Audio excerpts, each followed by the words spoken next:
mic where this.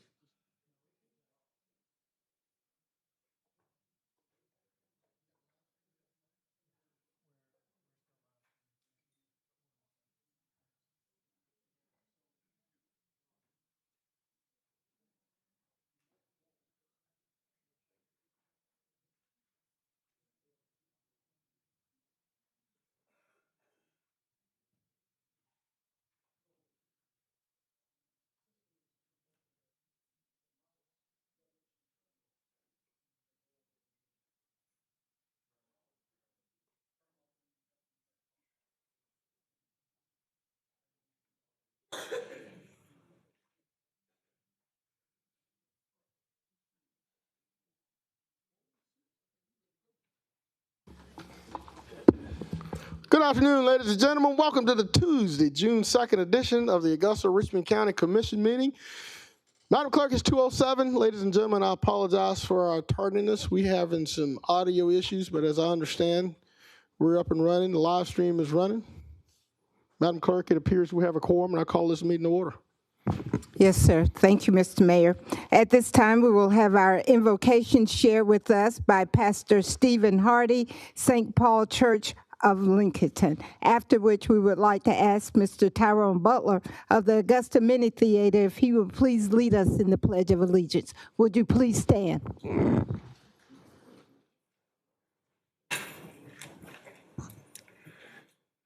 Good afternoon, everybody. Thank you for having me here this afternoon to open you in prayer. So it means a lot, and it's an honor, so thank you. Let's bow our heads. Father, we come before you today with humble and grateful hearts. We thank you for this great country, the United States of America, which we live in. Thank you, Father, for our great state of Georgia. And I thank you for Augusta, Richmond County, a special city that I have called home, and I have many loved ones that call home as well. Father, please continue to bless this city and the beautiful people that live here. Lord, at this time, I want to lift up every elected official that's before us today, and I pray that you will give them the wisdom and discernment to lead well and to do what's in the best interest of the people that they represent. But most importantly, Lord, I pray that they will do your will. Father, I pray for unity among these leaders. I pray that you will be honored and glorified by what happens here today and in every meeting moving forward. Father, let us please experience your peace, your power, and your presence here with us today. And again, I pray that your will is done, and I pray that you will continue to protect, to guide, and provide for this city, and that it will be a blessing for all that call it home. And Father, we ask all these things in the holy and beautiful and precious name of our Lord and Savior, Jesus Christ. Amen. Amen. To the flag of the United States of America and to the republic for which it stands, one nation, under God, indivisible, with liberty and justice for all.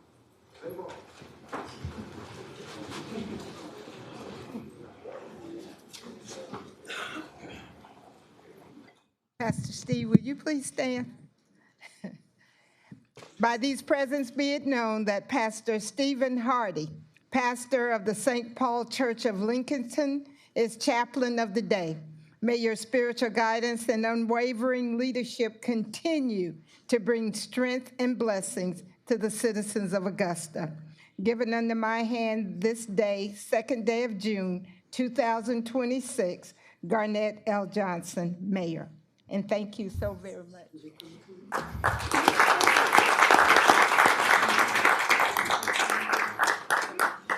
Pastor Hardy, thank you so much for that prayer. Thank you for being here today, and we appreciate everything that you do. Thank you. Madam Clerk, I'm going to use a point of personal privilege before we move forward to recognize somebody that has been a staple in our community, that has provided so many memories through music and through the arts that I just can't describe any further than that. Most people know him. Okay. Just on Saturday, we celebrated 54 years of outstanding service and music to this community. Some know him by Rufus Brett Jr. The other one know him as the Mighty Peanut. The Mighty Peanut. Solid Gold Sundays for decades. So, Madam Clerk, if you don't mind, we're going to read a proclamation on the Mighty Peanut's behalf, and we're going to have him come up while we have you read this proclamation, if you don't mind.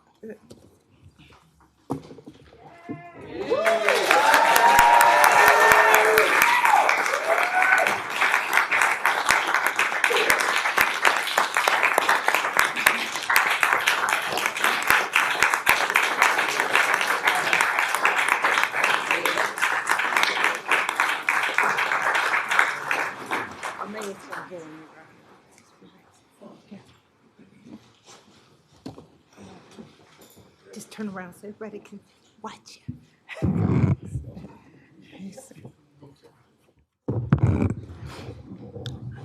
The City of Augusta, Georgia, proclamation in recognition of Mr. Rufus Britt Jr., the Mighty Peanut. Whereas for more than half a century, Mr. Rufus, the Mighty Peanut Britt Jr. has been a soundtrack storyteller and spirit of Augusta. What began in 1972 as a young man hanging around a radio station, eager to learn about broadcasting, turned into an extraordinary 54-year career that has touched countless lives.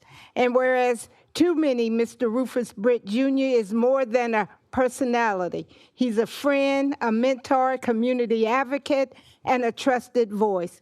Through dedication, authenticity, and unwavering love for radio, he became one of Augusta's most beloved and recognizable voices.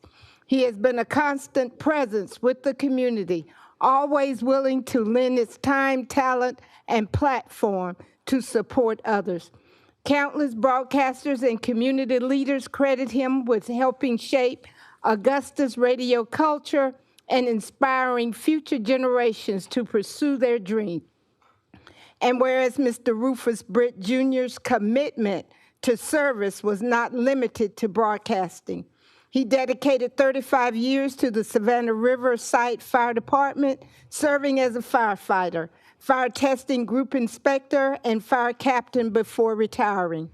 Whether protecting lives or uplifting spirits through music and conversation, service has always been at the center of who he is. And whereas throughout his remarkable career, Mr. Rufus Britt Jr. has received numerous awards, including the prestigious Ed Cook Award for Community Service in 1993, recognizing his outstanding work with local schools and community projects. In 2022, he was honored with the Georgia African American Broadcasters Award presented by Senator Ed Harbison in recognition of his outstanding contributions to broadcasting. And whereas Mr. Rufus Britt Jr., a proud graduate of T.W. Josie High School class of 1970, won't hold it against you, I'm a Wildcat. All right. Has remained deeply connected to Augusta and its people. Alongside fellow radio legend Minnesota Fats, he continues to entertain listeners on 96.3 KISS FM, proving that true passion never retires. Whereas Mr. Rufus Britt Jr. is a devoted family man, he is married to his wife, Debra, who love and support has been a constant throughout his journey. After 54 extraordinary years of service, he now enters into a well-earned retirement, leaving behind a legacy defined by friendship, excellence, and unwavering commitment to Augusta. He is a living piece of its history, a champion of its people, and one of its true hometown treasures. And now, therefore, it be resolved that I, Garnett L. Johnson, Mayor of the City of Augusta, do hereby recognize and honor Mr. Rufus Britt Jr. for his outstanding service and dedication to the residents of Augusta, and do commend him on the occasion of his retirement, effective June 2nd, 2026, given under my hand the 2nd day of June, 2026, Garnett L. Johnson, Mayor.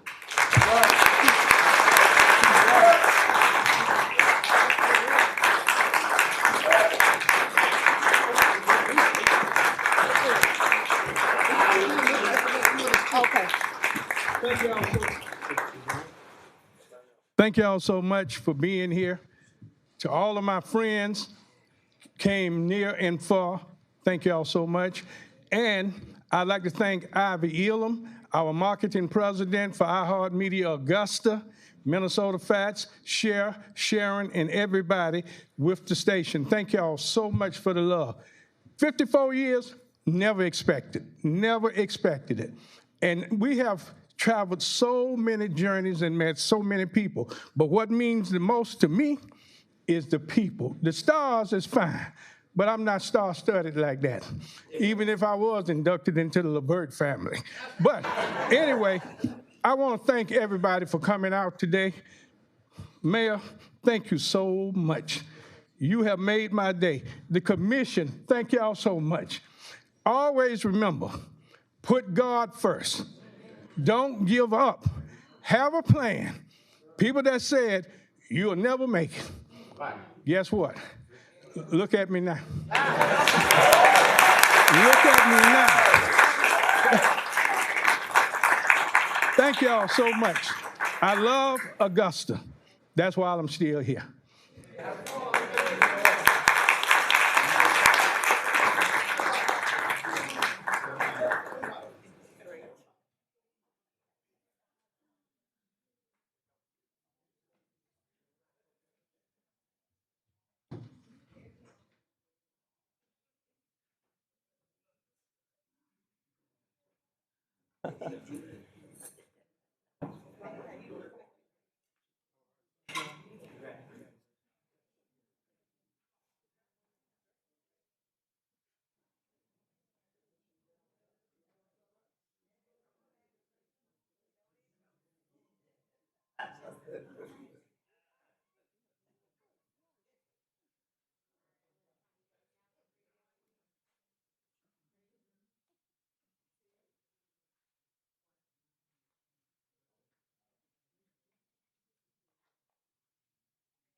Congratulations, y'all.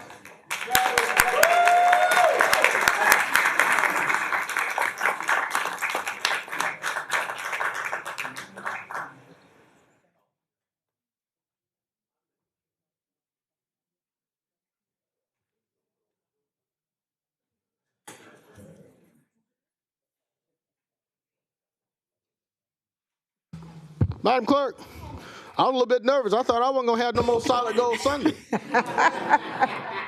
Talking about the Temptation, the Spinners, Rick James. There's so many, the Commodores. I You know, said the I LeVert know. family. For those of you that want to hear good music, every Sunday at noon on 96.3 KISS FM, tune in and listen to the Mighty Peanut. It make you dance, it make you smile. Sometimes it make you cry, but it's good music that reminds us of great times. And I can't thank you enough for that. You know, I've been listening to you my entire life, the Mighty Peanut, and continue to do what you do, and I'm glad you're going to be around. And thank you so much to the KISS FM family, the Fats and Sharon, Ivy Elam, and all of your team. Thank you so very much. Appreciate you being here today. Now, you're more than welcome to stay because it's going to be an action-packed day. And you're more welcome to leave, too. Madam Clerk, I think that takes us on to the delegation. Our Portion of our recognition, meeting. As I sir. understand the recognitions, they're not here today. Oh, okay. So we're going to move forward with the delegations, please. Okay. Our first delegation, item B, Mr. Clint Bryant, discussion of the 30th annual Nike Peach Jam. Either one. You good? Hi, I'm fine, sir. Coach, thank you so much for being here. For those of you who don't know, Coach is having withdrawals. He serves on our Charter Review Committee, and I know he knows these chambers well. Thank you for being here, sir. Well, Mr. Mayor, first of all, I'm not having withdrawals. I'm having a little relief. Okay, gotcha. But I will say, first of all, Clint Bryant, I live 2506 Willow Ridge Drive, Augusta, Georgia.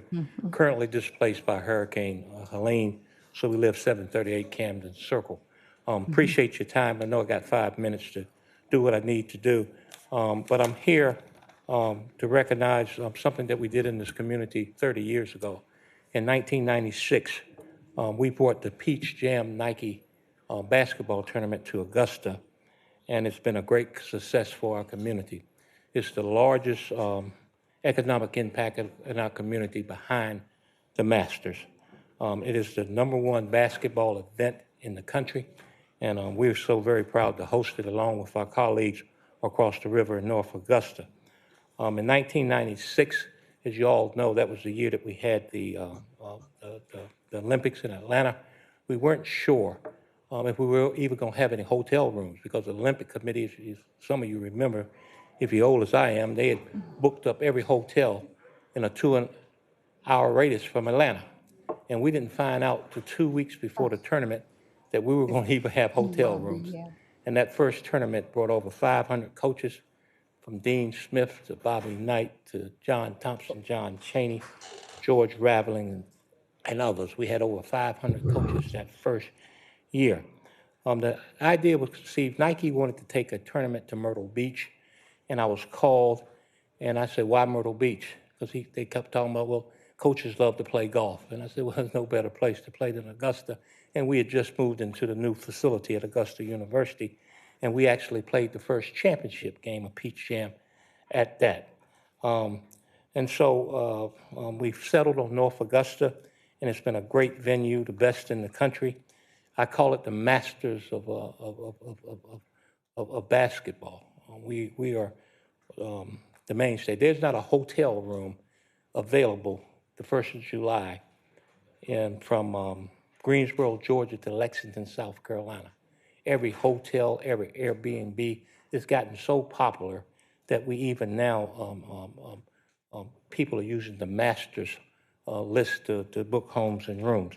Some of the NBA players that are participating in the Nike Youth Basketball League in the Peach Jam, Dirk Nowitzki, Yao Ming, Chris Paul, Blake Griffin, Jason Tatum, Trey Young, Bradley Beal, Anthony Davis, Jamal Murray, Cooper Flagg, #1 draft pick, Thielen Harper, and others. But here locally, Ricky Moore from West Side, William Avery from West Side, Montego Cummins from Thompson, Donald Little from Hepzibah, Rod Hall from Laney, and Antonio Grant from North Augusta, along with Dominique Archie from Josie, all got their exposure here at the Nike Peach Jam. So it's been good to us in Augusta. Right now, the Nike Peach Jam games are televised on the NBA.com. Matter of fact, the NBA.com just offered Nike $44 million rights to do the Peach Jam, and they declined. But we're very fortunate to have that in this area, and we wanted to stay here another 30 years. So this year we're going to have the anniversary celebration. And Mr. Mayor, I've asked your office to provide a proclamation. I understand that you will, and thank you so very much. And we'll make sure that you guys are part of the festivities that week. The Augusta Sports Council on our side of the river is handling things for us. Thank you for your support of the Augusta Sports Council, something that Billy Morris started about in the early 1990s, and we made it for real. And so we're really excited about that. So we're going to, the 1st of July, we will have a celebration. We'll have the proclamations read for both North Augusta and Augusta. We'll also have a event by the Augusta Sports Council, and we'll have at least 30 to 40 former NBA and current NBA players who have played in the Peach Jam. They'll be here in Augusta that week. So, nobody thought 30 years, after 30 years of the Masters, that it would become what it has become. But we can take great pride in what this has brought to our community and what it means to the citizens of our community. One of the things I could say, we had in last year, we had over 260 Nike EYBL teams participate in the Nike Invitation, Nike Junior and Peach Jam, 144 officials, over 500 NCAA coaches, 8,000, over almost 9,000 attendees at the event, and it brought close to $20 million of economic impact to Augusta. And so we can be very proud of that, and I appreciate this city's support of that event, and let's keep it here another 30 years. So thank you very much, Mr. Mayor. If there are any questions at this time, I'll be glad to answer yours or any of the the commissioners. Well, Coach, I want to thank you for being a part of that great tournament. And that, people often see these young, tall men, tall women walking along our corridors, along Washington Road to eat, and playing throughout the community. But Augusta in this region has great basketball, and I attribute it to that tournament. Did you realize one year we had a local team to actually win? These are the best basketball players, I would say, in the world, definitely in the country. And we fielded a team from this region to actually win one of those tournaments out of the 30 years. We did, Mr. Mayor, we didn't win the tournament, but we won the initial game Okay. against, and what happened is that we didn't have any competition. And so there was an international team that came here with Yao Ming and Derek Biscuits and all that. Okay. They did that, and we played them the first game. And the local team won. All right. And a kid from Richmond Academy named Antoine Dent had 38 points. Wow. And we won, and the world was shocked. And so we don't have the local team anymore, but the spirit moves on, and the Augusta Sports Council has played a tremendous amount of role. The 100 Black Men of Augusta played a role as well. That's amazing. And we will continue to do that. It's all about the kids, and now we're going to use this event to help raise money for scholarships for kids in this community, in this area. That is amazing. Can you remind us of those dates so the public will be ready? Well, Do you right know the now, dates? it's going to be July 15th through the 21st. July 15th. But they will start playing games as early as July 7th. Okay. Here, preliminary games. Our convention center down at the Marriott hosts games as well. So it's a great time for this community. There's, if you go to Waffle House or McDonald's, you can't find anything. You can't It's find not a place. anything. People are everywhere. Kids are everywhere, and people have came here for that tournament that now live in this community. That's right. Yeah. So, Thank you, Coach. Appreciate you. Thank you so much for being here. All right. Thank you. All right, Madam Clerk.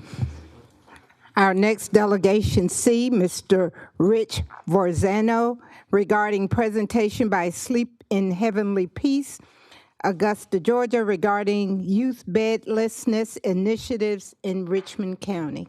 Mr. Forzano, thank you so much for being here, sir. For the record, if you don't mind stating your name and address, please. Yes, my name is Rich Forzano. I live at 847 Goodale Drive. Thank you, sir, and you have the floor in 5 minutes. Thank you very much. Thank you for the invitation to come speak, Mayor. I had the opportunity to meet the mayor happen chance last week at the hockey announcement, the hockey name announcement ceremony, and he invited me to come to speak to the commission. So I'm with Sleep in Heavenly Peace. We're a national charity, and we're starting up a local chapter here in Augusta, Georgia. Presently, we estimate there's 15,000, I'll say that again, 15,000 kids sleeping on the floor in Augusta.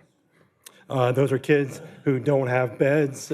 Maybe they're sharing couches. Maybe they're sharing a bed with a sibling or somebody else, an adult. So our mission is to build beds for kids and deliver beds for kids. That's what our focus is. We're a 501c3 charity. We're completely volunteer-led at the local level. And we basically do three things. We build beds, and I'll talk about that a little bit in more detail in a minute. So three things: build beds, deliver beds, and we build community. So when we build beds, we deploy a mobile factory. It's like a little assembly line into somebody's parking lot or into somebody's warehouse. So think of a business, a church, a government organization, a civic group, or something like that, somebody who wants to sponsor the build. We set up and build somewhere between 20 and 50 beds in the course of 3 hours. And then we break down everything, and then over the course of the following weeks and months, we start delivering beds. We have our first official build tentatively scheduled for 25 July in Evans, Georgia, based off of a sponsor that we have right now. So when a couple of things about the build, it's an assembly line. And so everybody who is involved, all the volunteers, none of them have to have any experience with tools. We basically teach people how to conduct their little portion of the assembly line, whether it's sanding, whether it's measuring, whether it's cutting, whether it's assembly at the end. I mentioned that we deliver beds. I've had the opportunity to, I've been working around meeting with other chapter presidents in the region. There's 22 chapters in the state of Georgia. None are within 2 hours of Augusta. There's 6 chapters in South Carolina, none within 2 hours of Augusta. So right now, like, this is our first public announcement of this organization. So there's some people who have never heard of us before. So when we deliver into a child's home. We give them a brand new bed, brand new mattress, brand new pillow, and brand new sheets. And then I also mentioned community. So we are built on completely volunteer work, and we take volunteers from everywhere. It might be a business decides to sponsor us, so they get the opportunity to give their employees volunteer time, volunteer hours, and satisfy that requirement that maybe that business has for their employees. We also, like I said, we do churches, civic organizations, and the like. And so you'll see people building together. You'll see maybe a 6-year-old kid next to a 90-year-old granny, both working together at one of our builds. Presently, we plan on servicing initially 3 zip codes in the Augusta area, but as we continue to grow and expand, we want to expand across the entire CSRA.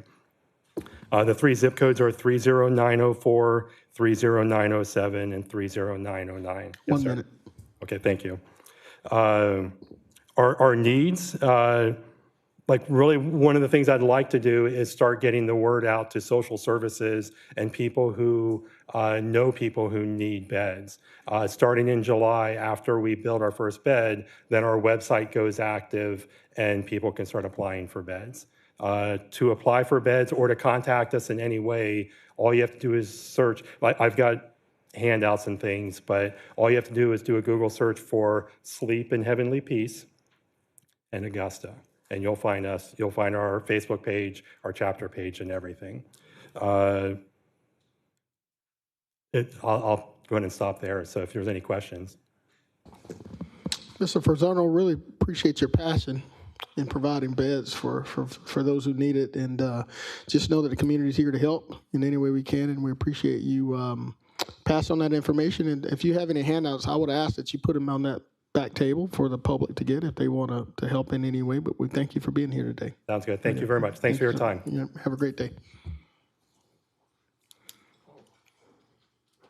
Madam Clerk, next delegation item, please. Our next delegation, item number D, and at the risk of butchering your name, Ms. Walker, I'll have you introduce yourself regarding the data center concerns. Good afternoon, Ms. Walker. Thank you for being here. Absolutely. Thank you for having me, Mayor For the record, Johnson. please state your name. I am. My name is Suzettra Walker, and I am a resident of this community. Thank you all for the opportunity to speak.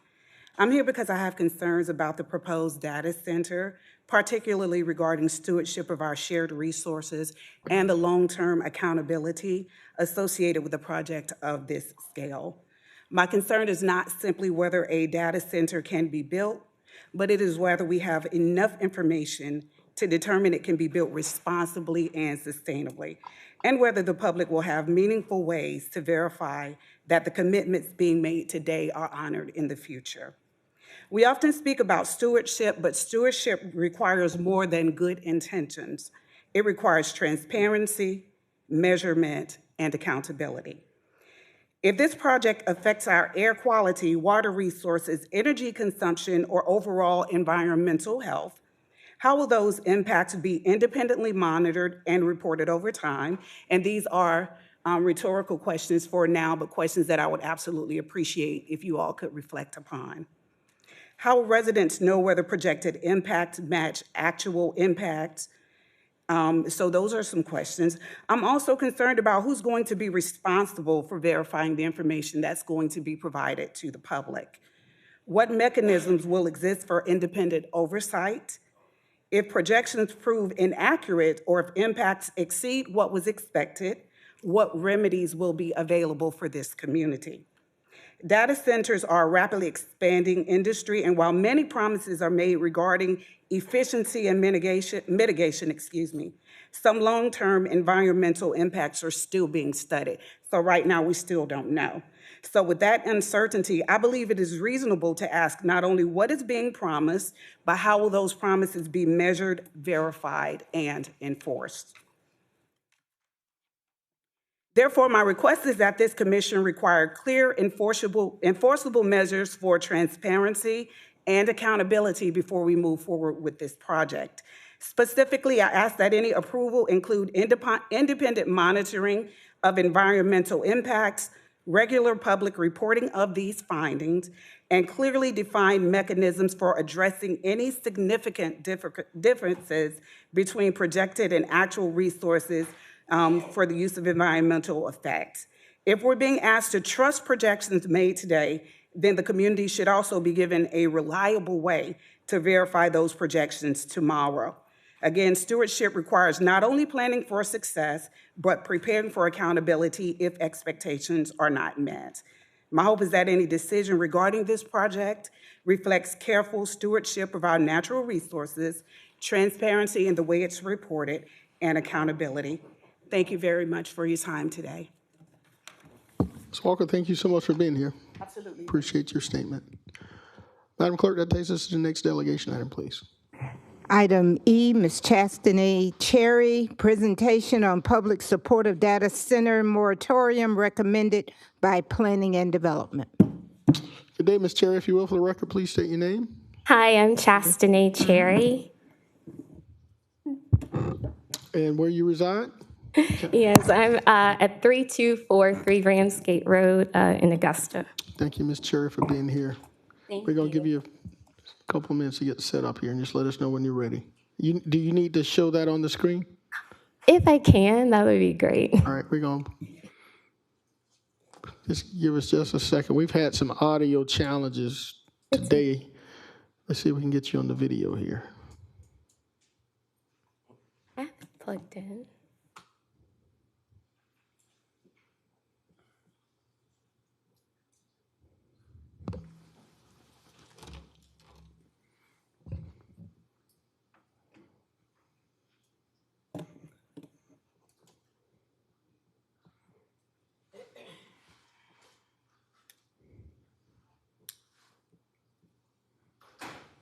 Close.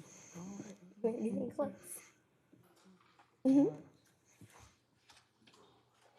Oh, that's my other screen. It is, but not what I need to see. It's okay. I can keep on going. Yeah, it's fine. Are we not going to be able to have?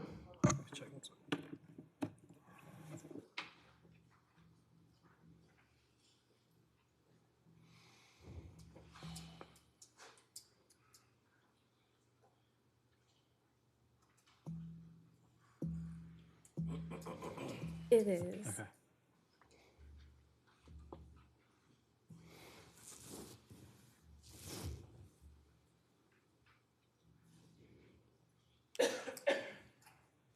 It's totally fine if not. Where was it? The other one. Sorry about that.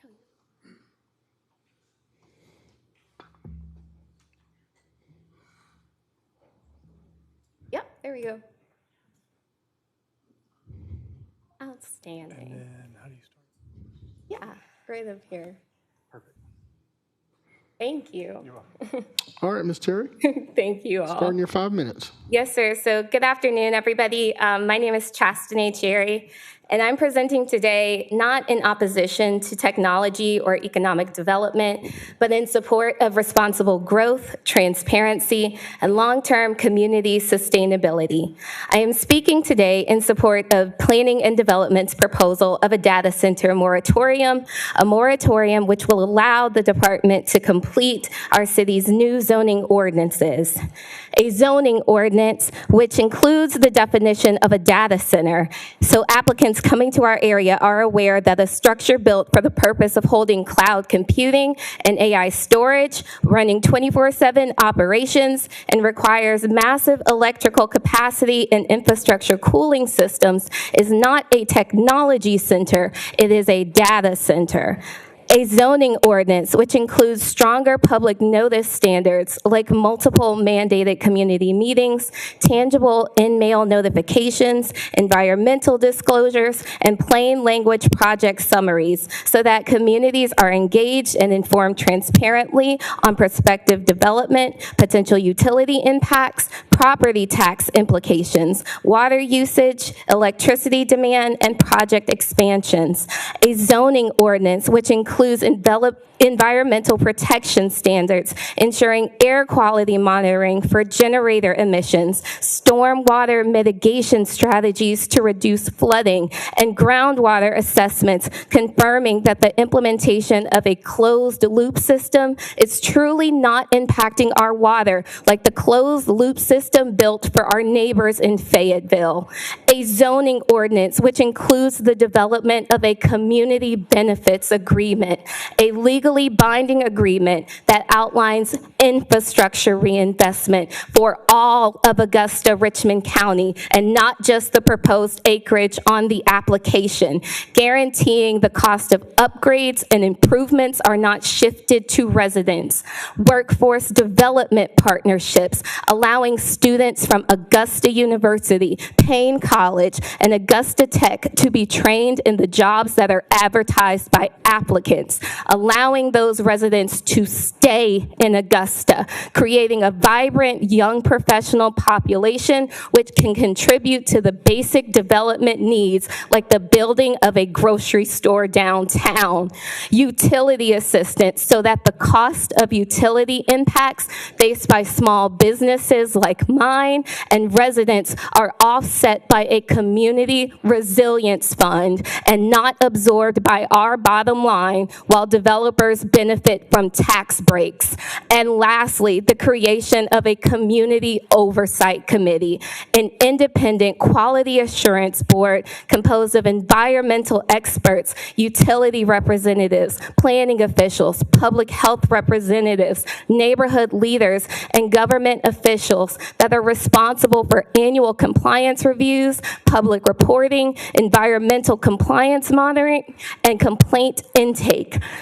While this may seem daunting, it is doable, and just like the technological innovation, it is happening.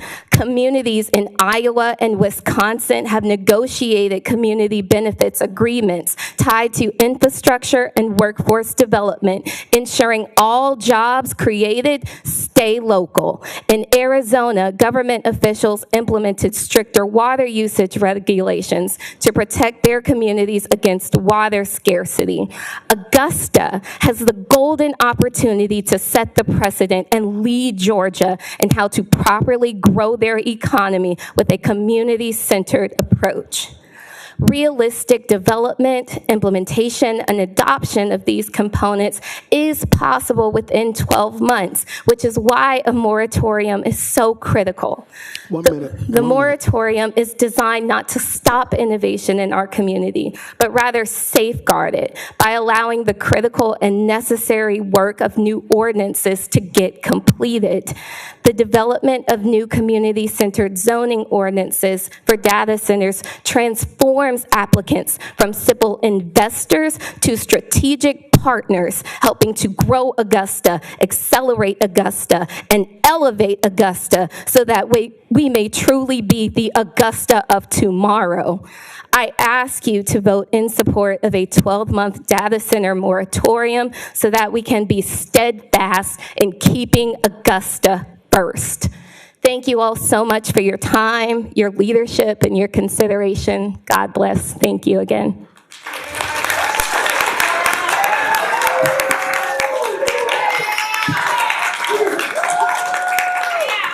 Thank you.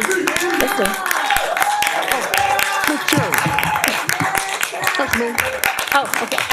I wasn't sure. 5 minutes and 2 seconds. How many times did you practice that? You did good. Very good. Thank you so much for being here. Thank Okay. you Have a all. good day. All right.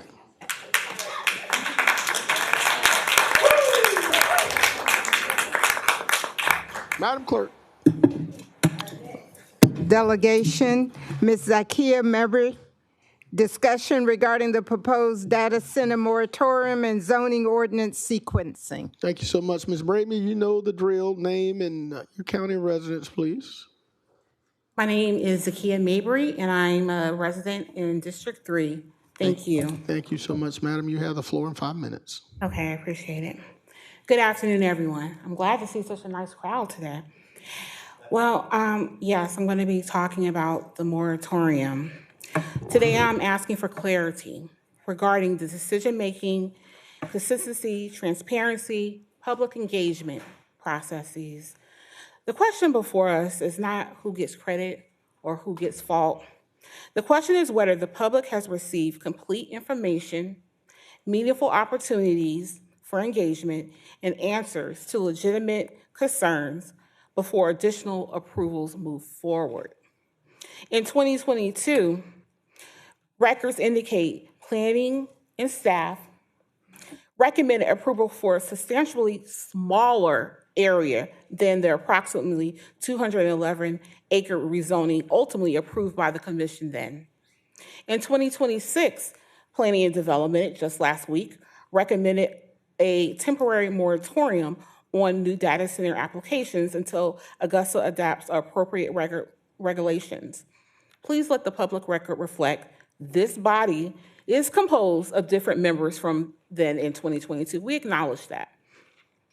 If we need to hear from former commissioners to better understand the basis for the decisions in 2022, what is the process for doing so? And when can that occur within the next 2 weeks? We need timely response. As a resident, I'm trying to understand the weight planning and development recommendations carry on the commission's decision-making processes. Under what circumstances do you actually listen to them and rely upon their expertise? Many of them have master's degrees. And under what situations do you disregard their recommendations? If staff expertise was not persuasive in 2022, what's the basis for approving the larger request? Help me understand. I'm trying to seek greater transparency regarding public notice, signs such as this, public notice. It says nothing up there about a data center. Can Augusta Richmond County provide a complete record of all public notices, publications, mailing with metadata? What has the outreach reasonably calculated to make an impact so residents were aware of a project of this significant magnitude? Come on now. Did the public have significant information in a timely manner? Results talking to the community says no, they have not. Polls that we conducted says they did not see the sign. Even that sign being posted doesn't say anything about the data center. I'm also here seeking clarification regarding statements made publicly by a representative associated with Bill Beasley, a developer who developed the homes in Haines Station, one I live in. At a February 11th meeting, publicly, it was stated they had no idea about the data centers. They were just alerted just then. But last week, something else was said by the same individual he found out years ago. Now, I ain't gonna call nobody a LIE, but I'm saying it's conflicting information. Can staff help reconcile those statements? What information was known, by whom, and when? We need answers. Additionally, what obligations, if any, do developers or builders have to disclose the existence of a proposed large-scale industrial development? We would have never built our house there, purchased a house, if we knew a data center was coming. And this sign, the first sign that we were given that talked about a hearing, we didn't close on our house until, I believe, July. There are a lot of people in here from Haines Station and neighboring communities. Additionally, what obligations, if any, for the HOA to tell us? I would also like clarification regarding the proposed moratorium itself. Can staff or legal counsel clarify whether the proposed moratorium would also apply to the QTS Eisenhower Data Center off of Augusta Highway? 1 minute. Thank you. I respectfully, therefore, ask each commissioner, do you support a one-year moratorium on all data center projects in Augusta, including the Eisenhower, QTS, until the city of Augusta adopts clear data center regulations and completes the necessary infrastructure, environmental, and public engagement assessment and make them publicly available to the citizens that live in Augusta? Thank you for your time. And I know I had a lot of questions. Mine are not rhetorical. So I'm going to pass them out so that you have a chance to look over them and provide timely answers. Thank you. Ms. Mabery, thank you so much for being here. Ms. McFarley, if you would get those questions for Ms. Mabery, that will be, yes, thank you. And Ms. Mabery, as you know, this agenda item is on today's agenda for discussion. So if any of your group would like to remain behind as we discuss it, Thank you, you're more sir. welcome to do so. Thank you. All right, Madam Clerk. Let's move on to item G. Item G, Mr. Dan Scott, support of proposed data center moratorium and requesting that the commissioners consider consulting with their soil and water conservation district on the topic. Mr. Scott, welcome, sir. If you will, for the record, please state your name. Dan Scott. Thank you, sir. And where you reside? I opted out, given my address. Okay, do you I stay in Augusta, Glendale. Thank you so much, sir. You have the floor and 5 minutes. I have a question. When it comes to data centers breaking ground, what department do they reach out to get their erosion and settlement control plans approved? Is that the planning and zoning? I would say yes, and we're going to discuss that detail in today's agenda item. What I've seen is that there's a lack of activity with your soil and water conservation districts when it comes to addressing data centers. And I'm concerned is why the commission is not more involved with their soil and water conservation districts who are there to regulate situations like that. And I know you guys have committees, separate committees that work with different parts of the government. Which committee works with your soil and water conservation districts? That'd be engineering services. That's engineering and services, right? Services, yes, sir. So I know that your soil and water conservation districts also, do they train your planners, your city planners? Who do your city planners get their training from when it comes to E&S control plans, erosion settlement control plans? Well, you're asking a lot of detailed questions. If you want to expend your 5 minutes, I can have the director come up or you could come up and answer a question. I mean, Yes, that's all right. Somebody from planning and zoning is it or engineering? Let's get both of them up. Dr. Malik, if you're outside, can you come in, please? There you go. There he is. So I'm gonna have our team to come over on this side right here, Ms. Cameron. So as he has questions. All right. Your first question regarding soil and erosion. Yes, Dr. Malik, could you explain what is the relationship between Engineering Services Department and the Soil and Water Conservation Districts? So, Engineering Department representing the City of Augusta, we have delegated authority from the state to review and approve ESPS salary plan, and also we are the local engagement authority on behalf of the city as a department, and we inspect those development. Development still has to meet the state NPDES permit requirements, and they are regulated under that permit. So any complaint that comes, being a local issuing authority, is routed to Augusta Engineering. Then we report back to the State Environmental Protection Division to resolve it. And we have several steps, from verbal warning to notice of deficiencies, to notice of violation, to stop work order. Okay. So is there a particular group? I know Mr. Chastanae that came up before said that we need to form a public group to address this issue. Is there any type of group that you guys already have that the public should be engaged in when working with soil and water conservation districts, like local work groups that are supposed to be addressing issues like this? What groups do you have that the public can attend and be more involved when it comes to this?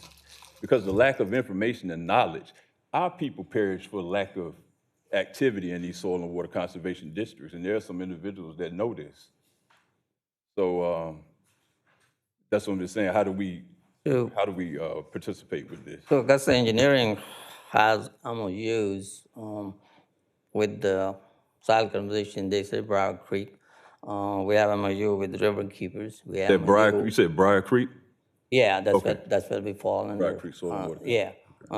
We have MOU with River Keeper. We have MOU with the Finzi Center for all that. We have MOU for our local universities. So we all work with them on different aspects of, basically water quality. That's what it is. Yeah. Okay, so thank you. Mayor Garnett Johnson, I just wanted to confirm that Engineering Services Committee is pretty much a department where most of the community needs to be involved in when it comes to these situations like data centers and things. Yes, sir. I was just trying to confirm that. All right, you got it. You have about 15 seconds. Is there anything additional you'd like to add? No, sir. Okay, well, thank you so much for being here. And I'm glad we're able to get your questions answered. And if you have any additional for Dr. Meek directly, feel free to reach out to him either after this meeting or between meetings, okay? Okay, thank you. Thank you so much.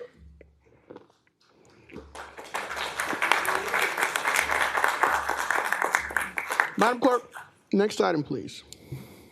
That will be Delegation H.Mr. Charles Zabel regarding QTS data centers and surrounding areas affected by the placement between expanding subdivisions. Mr. Zabel, welcome, sir. If you will, for the record, please state your name and where you reside. Name is Charles Zabel, and I reside in the Haines Station neighborhood. Thank you, sir. You have 5 minutes. All right, sir. We are the residents who live next to this site. We are the people who live in the consequences of the approval long after this meeting is over. This is not a small project. 6 buildings, 2.15 million square feet, 45 generators per building. That's 270 generators total. Industrial scale cooling 24 hours a day. At other meetings, comparisons were made to minimize this scale. 1 generator at the commission building compared to 270 generators. Fort Gordon is not comparable either. Fort Gordon spans approximately 55,000 acres. This site spans 211 acres with as little as 100 to 200 feet heavy industrial infrastructure separating residential subdivisions. That difference matters. Buffers, distance, and density matter. It was also stated that planting trees will block the sound and absorb pollutants. While trees provide visual screening, they do not make the noise less, they may make the noise feel less intrusive, but psychologically quieter is not physically quieter. Right now, our neighborhood is quiet. Gordon Highway traffic is intermittent, and nearby railroad corridors is existing background noise. Not constant interstate noise like Atlanta. Most days, Haines Station is peaceful. Adding industrial cooling system, generators, fuel storage, and 24-hour data center operations would fundamentally change that character. That piece has economic value. Industrial adjacency changes that. Buyers consider noise, emissions at proximity to large-scale infrastructure. Even modest drop in home values is a real financial loss for many of us, as our home is our largest asset. Now consider pollution. These generators emit nitrogen oxides, particulate matter, carbon monoxide, volatile organic compounds, and hazardous air pollutants such as formaldehyde when operating. Under emergency conditions, those emissions would occur at a simultaneous time. This is not a neighborhood level impact. This is a concentrated industrial emission source. Closed loop cooling systems contain glycol mixtures, and corrosion inhibitors. Systems leak. Maintenance is required, draining and refueling, so contaminant liquid must be handled properly. Yet your DII 4171 indicates no hazardous waste will be generated from this place. Diesel fuel, used oil, spent coolant mixtures, and contaminated absorbents are regulated waste streams. A campus of this scale will generate regulated waste. And with that scale comes fire risk. This site has large volumes of diesel fuel that operate hundreds of generators, electrical systems, and support infrastructure. A major fire would not be routine structural fire. It would be an industrial scale emergency. It would require significant water flow, specialized equipment, trained personnel, foam suppression, and large multi-unit response. Multiple buildings, generators, fuel systems become involved. The incident could quickly exceed local capacity and require mutual aid from surrounding jurisdictions. Fire protection from a facility of this scale is not theoretical. It is a public safety planning requirement. That requirement should be fully addressed before approval. Water pressure, rates, and power rates also matter. Georgia Power's current rate structure extends through 2028. Full build-out of this project runs through 2033. Large-scale industrial demand demands long-term grid planning. Given that either the Georgia communities are using moratoriums and zoning restrictions to pause data center development until power, water, public safety, and neighborhood impacts are fully understood, will this commission implement the moratorium or pause on this data center until those independently studied and addressed are on record? These are not emotional concerns. They are engineering, environmental, public safety, and economic realities. We were told we ought to have a voice in this. So far, we have not had a meaningful voice in this discussion. This is that voice. This is where we live. We invested here. We live and bear the impact here. Representation does not mean protecting a project later after approval. Representation means protecting the people who already call this place home. Thank you.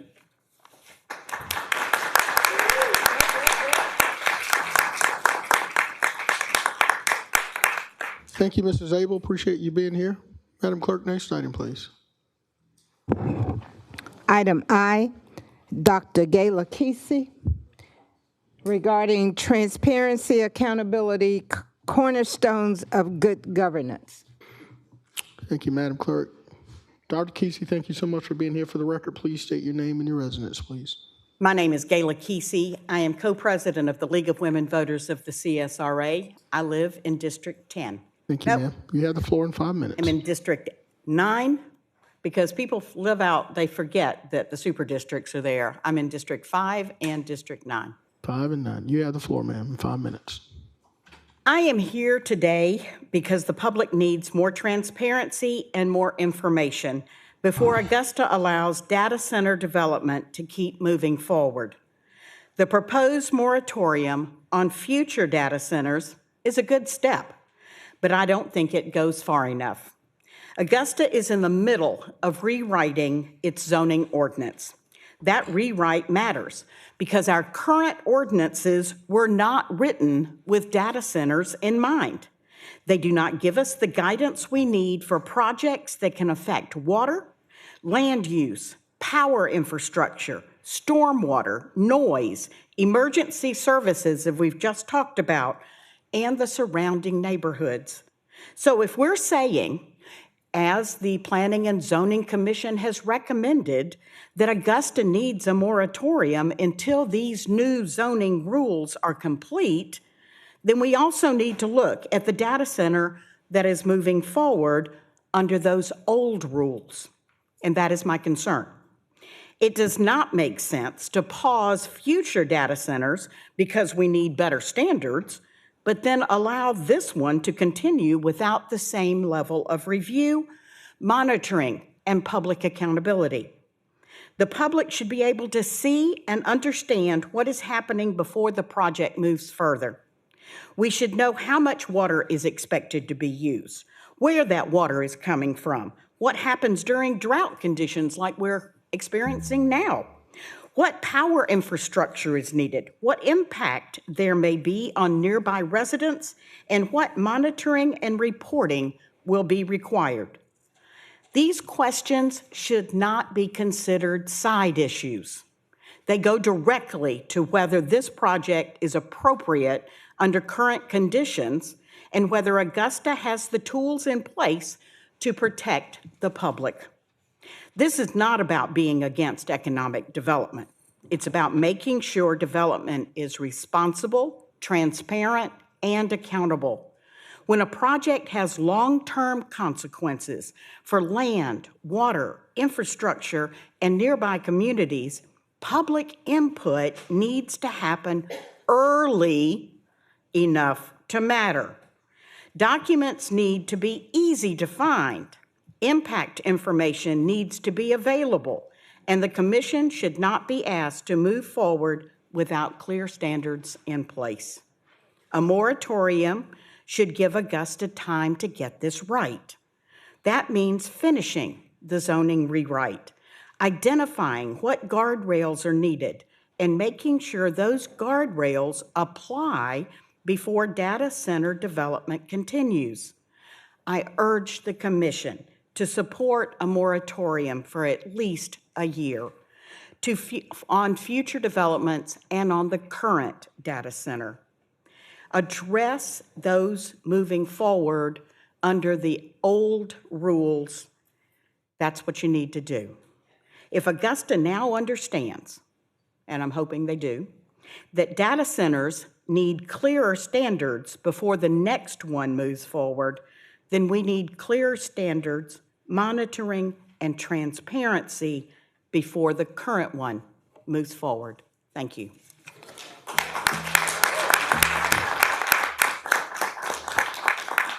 Dr. Keesee, thank you again for being here. Madam Clerk, we're moving right on along with these. Let's move on to item number I, please. I'm sorry, J. Yes. J.Mr. Calvin L. Stevenson, moratorium on data centers centering South Augusta. Mr. Stevenson, you up here talking about something other than pickleball today? I hate pickleball. Welcome, sir. I think, well, I ain't gonna talk. You brought that subject up. Okay, all right, let's stay on topic. All right, for the record, please state your name and where you reside, please. My name is Calvin Stevenson. I'm the Vice President of Manchester Homeowners Association and also a member of the Augusta Richmond County Association Alliance. And so I'm very involved in what's happening in South Augusta. Yes, sir. And so on last week, we had a zoning and planning group come and discuss, the rewrite for zoning in Augusta and Richmond County. And I see that they started in 2024. And that was the kickoff event. Then they had the stakeholders focus group. That was in February 2025. And then a public engagement survey in May of 25. And then a stakeholders focus group, May of 2025. What I'm saying is, finally they came to South Augusta. And that gave me a little pause and concern because as they're moving on, I see a data centers plan for Haines Station, and now that they've come discussing their rewrite, I wonder, is a data center plan for South Augusta? That's my concern. And I've been speaking to local residents and in some forums that has been held by some of the city officials. I've been trying to get a restaurant, a movie theater, things that we can do, not a bowling alley, but a swimming pool, an emphasized pool. And I was told that, well, it was water issue and also a drainage issue. And also we need more homes built. So for the past 2 years, I've been seeing homes go up all across South Augusta. I've seen apartments go up. I've seen traffic increase. I've seen gas stations being built. I see Dollar Generals being built. And so, but still nothing that we can be proud of, that we can go out and have a nice meal in South Augusta. And so my concern of moratorium, if there is a possible discussion of a data center coming to South Augusta, I would ask that a moratorium of a year or two, and that we have transparency and accountability. Thank you. Mr. Stevenson, thank you so much for being here, sir. Cool. Your attendance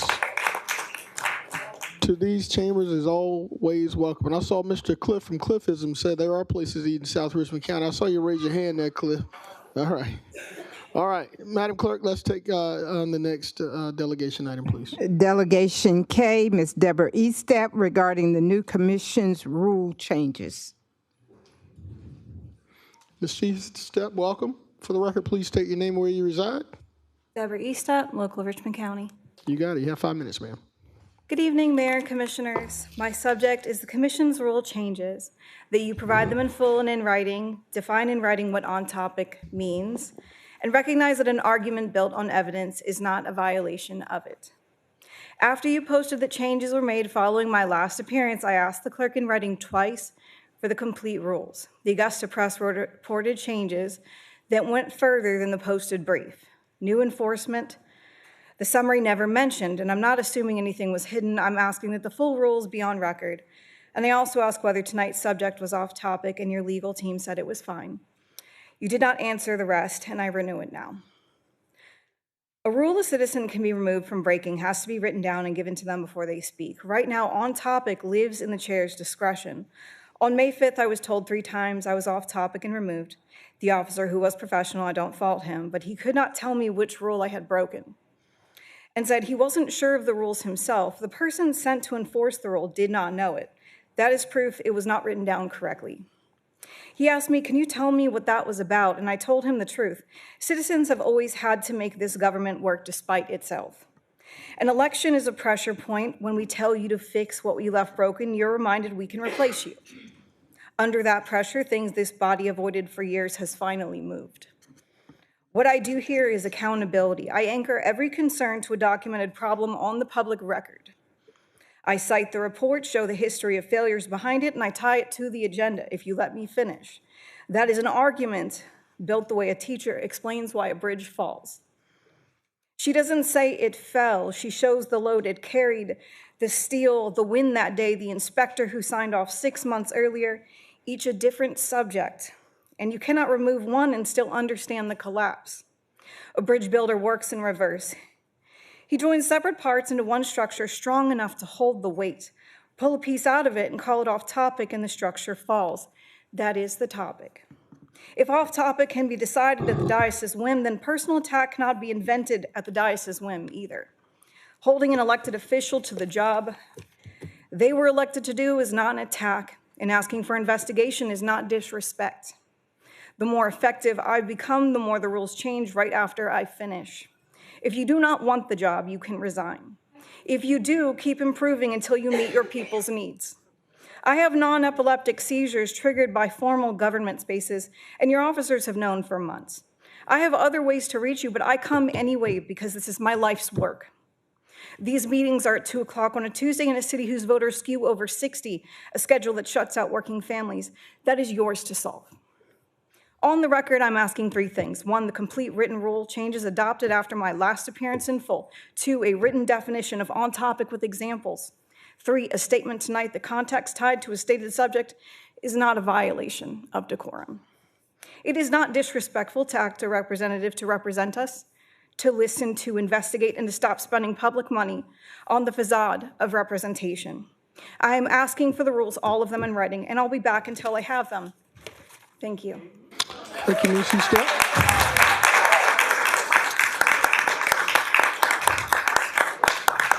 We live in the best democracy on the planet, and your voice is more than welcome to be heard in these chambers, so long as you remain relevant, on topic, and within decorum, and outside of politics. We don't politic in these chambers, so thank you so much for being here.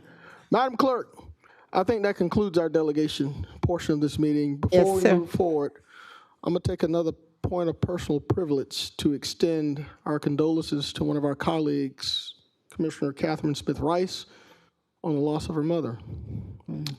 As you know, her mother was married to a former commissioner, Commissioner Grady Smith, So on behalf of this commission and on this community, we are praying for you and your family.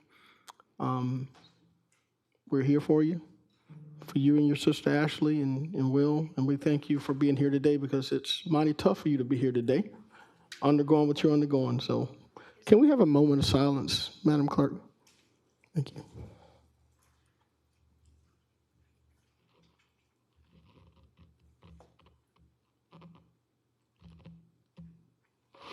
Ladies and gentlemen, thank you. All right, I think that takes us to the consent agenda portion of this meeting.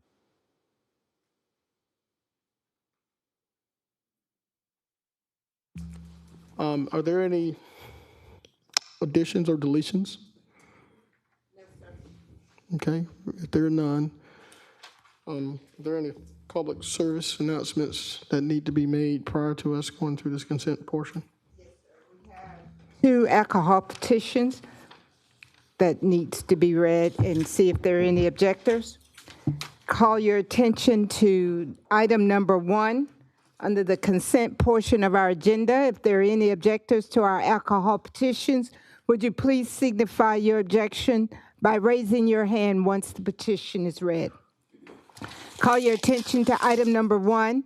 It's for an existing location requesting a consumption on-premise liquor, beer, and wine license to be used in connection with the location at 722 Broad Street. Are there any objectors?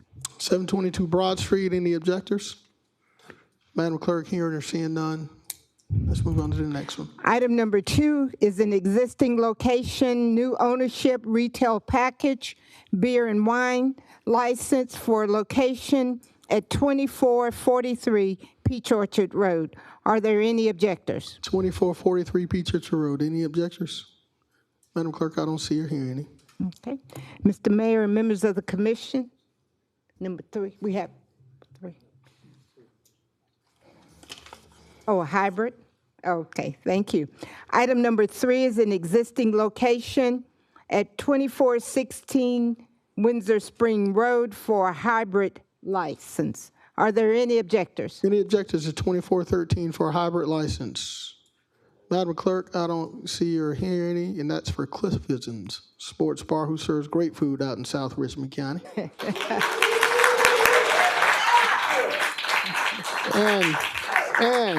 and he has a food truck that serves this community. All right.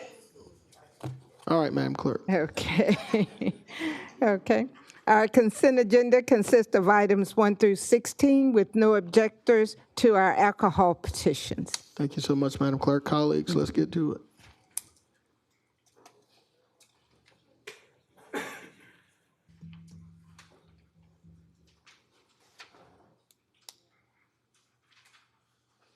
Ladies and gentlemen, while I'm waiting on our colleagues, you know June is Pride Month, and in Augusta, we have a great Pride Festival that's going to be held at the Augusta Exchange Club Fairgrounds. I think it's June 26th, so we're going to celebrate Pride Month and Augusta Pride. The chair recognizes Commissioner from the 2nd, Commissioner Stacy Pulliam.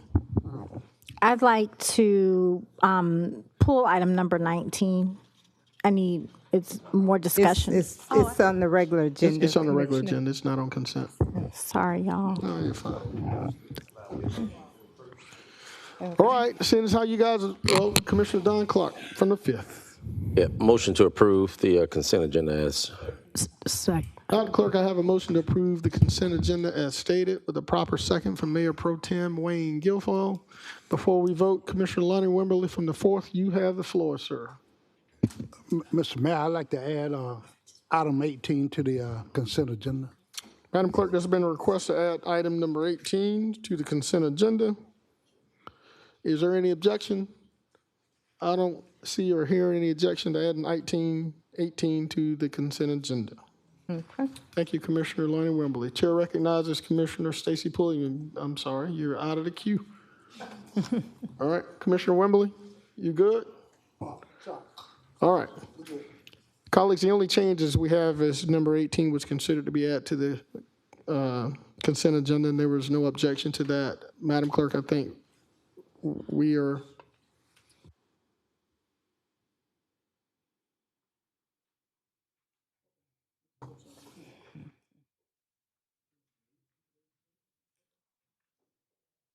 right, Madam Clerk. The Commissioner from the 2nd has requested that we remove item 19 from today's agenda. Do you, Commissioner from the 2nd, do you want to move that to another commission meeting or committee meeting, or you just want to remove it from today's agenda? I want to remove it from today's agenda. You got it. Madam Clerk, it's been requested that we remove item 19 from today's agenda. Okay, 18. Is there any objection to that? Well, we can add it to the consent agenda. We can just add it to the consent agenda. All right?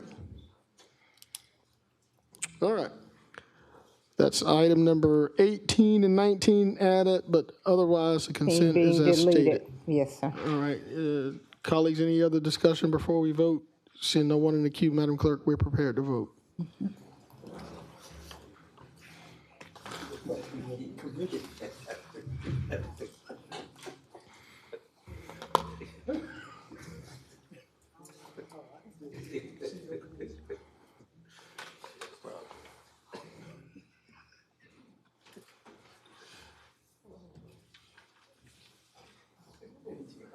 Ms. Pulliam, Mr. Johnson, Mr. Garrett's out. That motion. Thank you so much, Madam Clerk. Mr. Garrett out. All right, Cliffism, thank you so much for being here. Your item passed on consent. Continue to do great things.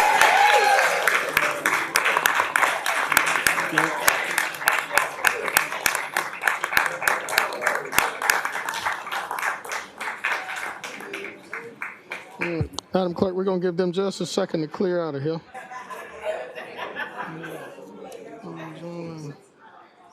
Data centers. 20.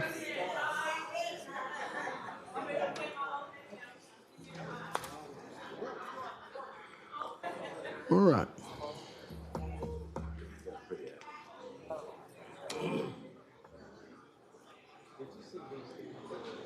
Data centers.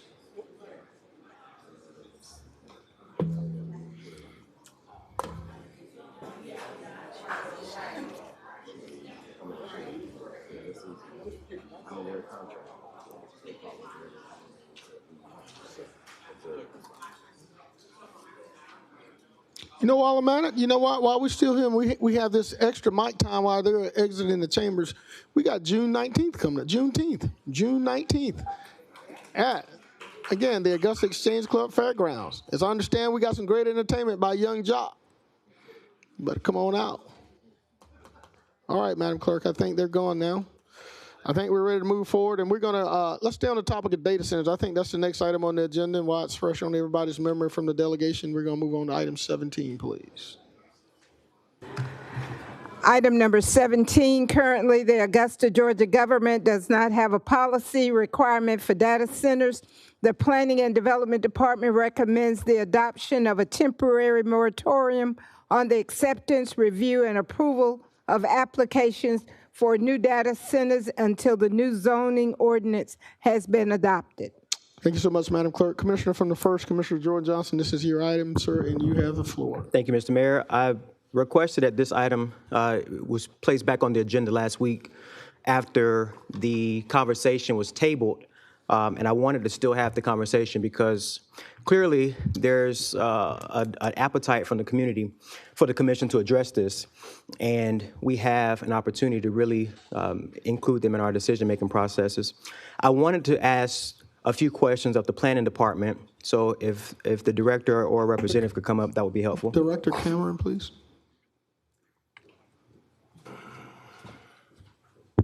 Okay. Ms. Cameron? Yes, sir. Can you share with us any information? Well, let's start here. What is the intention of the moratorium that your department suggested last week at our commission meeting?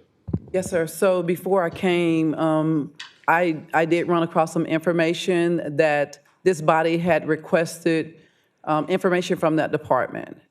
And so getting involved in the rewrite and then just providing information, it was just to provide a revision of what has been written up for this body to review.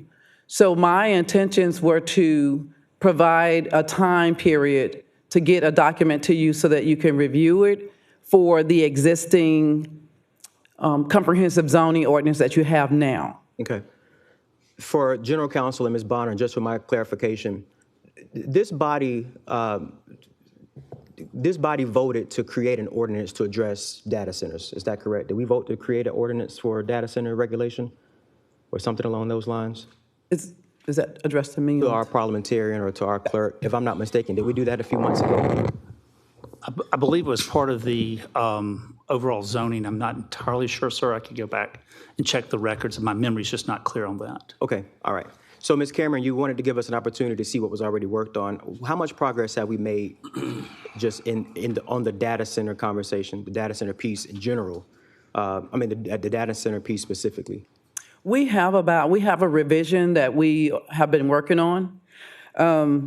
And I just wanted to backtrack. As you are aware, last week there was a great discussion that came from our very own Chamber of Commerce at the convention center last week. So there's been a lot of information that we have been getting. We have a document that we are presenting to our engineering department, our utilities, to make sure that component is in tune with what the zoning districts are requiring. Okay. We also want to get that to our fire department to make sure that we are all cohesive in that document. And then we will be presenting it to our general counsel, also to this governing body, our administrators, and then based on the go-ahead from you guys, then we can have it posted to the general public. And we can have that in about 45 days. 45 days for the revised Yes, sir. ordinance to be placed online? Yes, sir. And that would be an amendment to the existing zoning ordinance. Sure. How much time would you suggest for a moratorium if this body were to agree to one? The pause that I asked for is around the very same time. So at most, I would say 60 days, but we're looking to get that to you within 45 days. Now, that's going to be based on my general counsel ensuring that I'm giving the correct dates, because as the charter reads, it has to go before the planning commission first. Mm-hmm. And then we want to make sure that we give it in a timely manner for this body for the readings and then also for the approval. And so we do have questions about that 45-day turnaround time. And I'll let general counsel speak to that. Mr. Johnson, my understanding is the next meeting of the Planning Commission is in July. I think it's July 6th. So the process is that the Planning Department would draft with the aid of legal and advice from the other departments that she mentioned. That would go on the Planning Commission agenda. That has to be noticed in advance. There's a minimum of 15 days. Typically, when something gets approved at the Planning Commission level, or arguably, not approved, it comes to the next committee cycle. And then from that committee cycle, it would come to the full commission. Based on what I understand the agendas to be, it would be July 6th, and then we would aim, it would be, I think it is, there's a July 8th date that we have to get everything into the queue, and then it would be on the meeting of the 14th for the typical discussion at that point in time, and obviously, community input. And then if that was moved forward, it would go on the 21st. So a little more than 45 days, but not an inordinate amount of time. When we're talking about enforcement of whatever's in the proposed ordinance, how are we looking at addressing that? I mean, a lot of the folks who spoke today had concerns about water usage, the environmental concerns. I mean, we heard concerns about, plants in South Augusta in each direction. We've heard this stuff a lot. So, what are we planning to do as far as enforcing whatever ordinances are coming back to us? And have we gotten any information from this current company about their anticipated water usage, their infrastructure needs, the safety measures? Have we gotten any kind of information like that from this company that's already coming through? So I didn't focus on the existing because my proposal is only for new. The existing is already approved, and I'm not really sure what that was prior to my employment, but my proposal is only for the new. And I do want to say, the reason why the policy was provided is so that we can all plan well together. I'm not against data centers, and I'll just say Ms. Cherry did a great job in her presentation. She presented to us, and a lot of her information is in the proposed zoning ordinance. So our job is to make sure that we safeguard the community and our commercial and industrial areas. And I'll give you an example. Yesterday, I was in a planning commission meeting, and there was a project that will be brought to you guys as well. And one of the things that I found out is that there is a split zoning on one parcel of land. These are the things that needs to be corrected so that we don't have problems that your constituents are concerned about. So this is the reason why we were proposing to put a policy in place with those requirements. So based on what you've heard today, that's the policy. And that's what we're working on to get to this body. Okay. I have other questions, but I have other colleagues in the queue. I won't take up all the time, but I want to be completely clear and just open when I say this, that I do support a moratorium on data centers for our communities. Okay. I think that we need to take our time and be thoughtful in how we address this issue in our communities. You see what happened in Newton County with the Meta Center. You've seen what's happened all over this country with data centers when cities are not thoughtful and when they're not intentional about what they do where data centers are concerned. And I think one of the biggest issues that I have about even this current data center is that, I know it's not an excuse, but, we didn't really know what that zoning required, what that zoning was leading to. And I think that the community didn't either. And not only did the community not know that, they're going to be the ones paying the price for it. There's still so many unanswered questions about energy consumption. There's so many questions about how much folks are going to be charged. In some counties, you've seen research talk about how their water ran dry. I'm already getting concerns from residents in that area that their water pressure is already, not up to par, not where it should be. So if this government isn't willing to take those baby steps, I don't even call them massive steps, because we're going to continue to have to deal with this as data centers pop up around our county. If this government isn't willing to take those baby steps to be thoughtful in how we plan out data centers across our community, I think that that's just a crying shame when it's not saying we just don't want this data center, we don't want this particular company. I don't think anyone is saying that. I think what is specifically being said is, let's figure out what we want first. When we talk about moratoriums, I think we've had a moratorium discussion on apartments. We've had moratorium discussions on Dollar Generals and liquor stores. And I think that this data center probably has more implications than an apartment complex in your neighborhood or a liquor store on the corner up the street from your house. We've listened to the public on issues that are much lighter than this issue. So I would just hope that in this conversation, I know there's going to be plenty of it, that the commission considers what the department is recommending, the department that we're paying, might I add, that we hear what they're saying and we use our legislative influence, our legislative ability to give them the ability to do their jobs. She already said it's not going to, mess with the current data center in place, so we don't have to be worried about that, right? If that's what a concern is. I think that the big concern right now is that if a data center is coming into our community before the moratorium expires, or if we don't have a moratorium, or if a data center wants to come into our community before policy is written, what is this commission going to do? Are we just going to approve again? So that's really what the focus of why I wanted to put this back on the agenda is, because I think we need to have that conversation publicly, and we need to be thoughtful in how we do it. But I'll come back after other questions. Thank you. Thank you, Commissioner Johnson. Chair recognizes Commissioner from the 5th, Commissioner Don Clark. Thank you, Mr. Mayor. I applaud my colleague from the 1st, number one, for just having the foresight of bringing this up. It's an important issue for the community as a whole. It's a new issue for all of us. Throughout the state and nationwide, there is a boom trend going on with the data centers.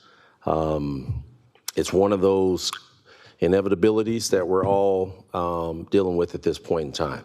The more data that we all utilize for our phones, our computers, for our daily living and everything. It's not just limited to one specific thing.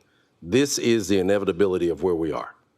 Our technological uses and benefits are tied to this boom.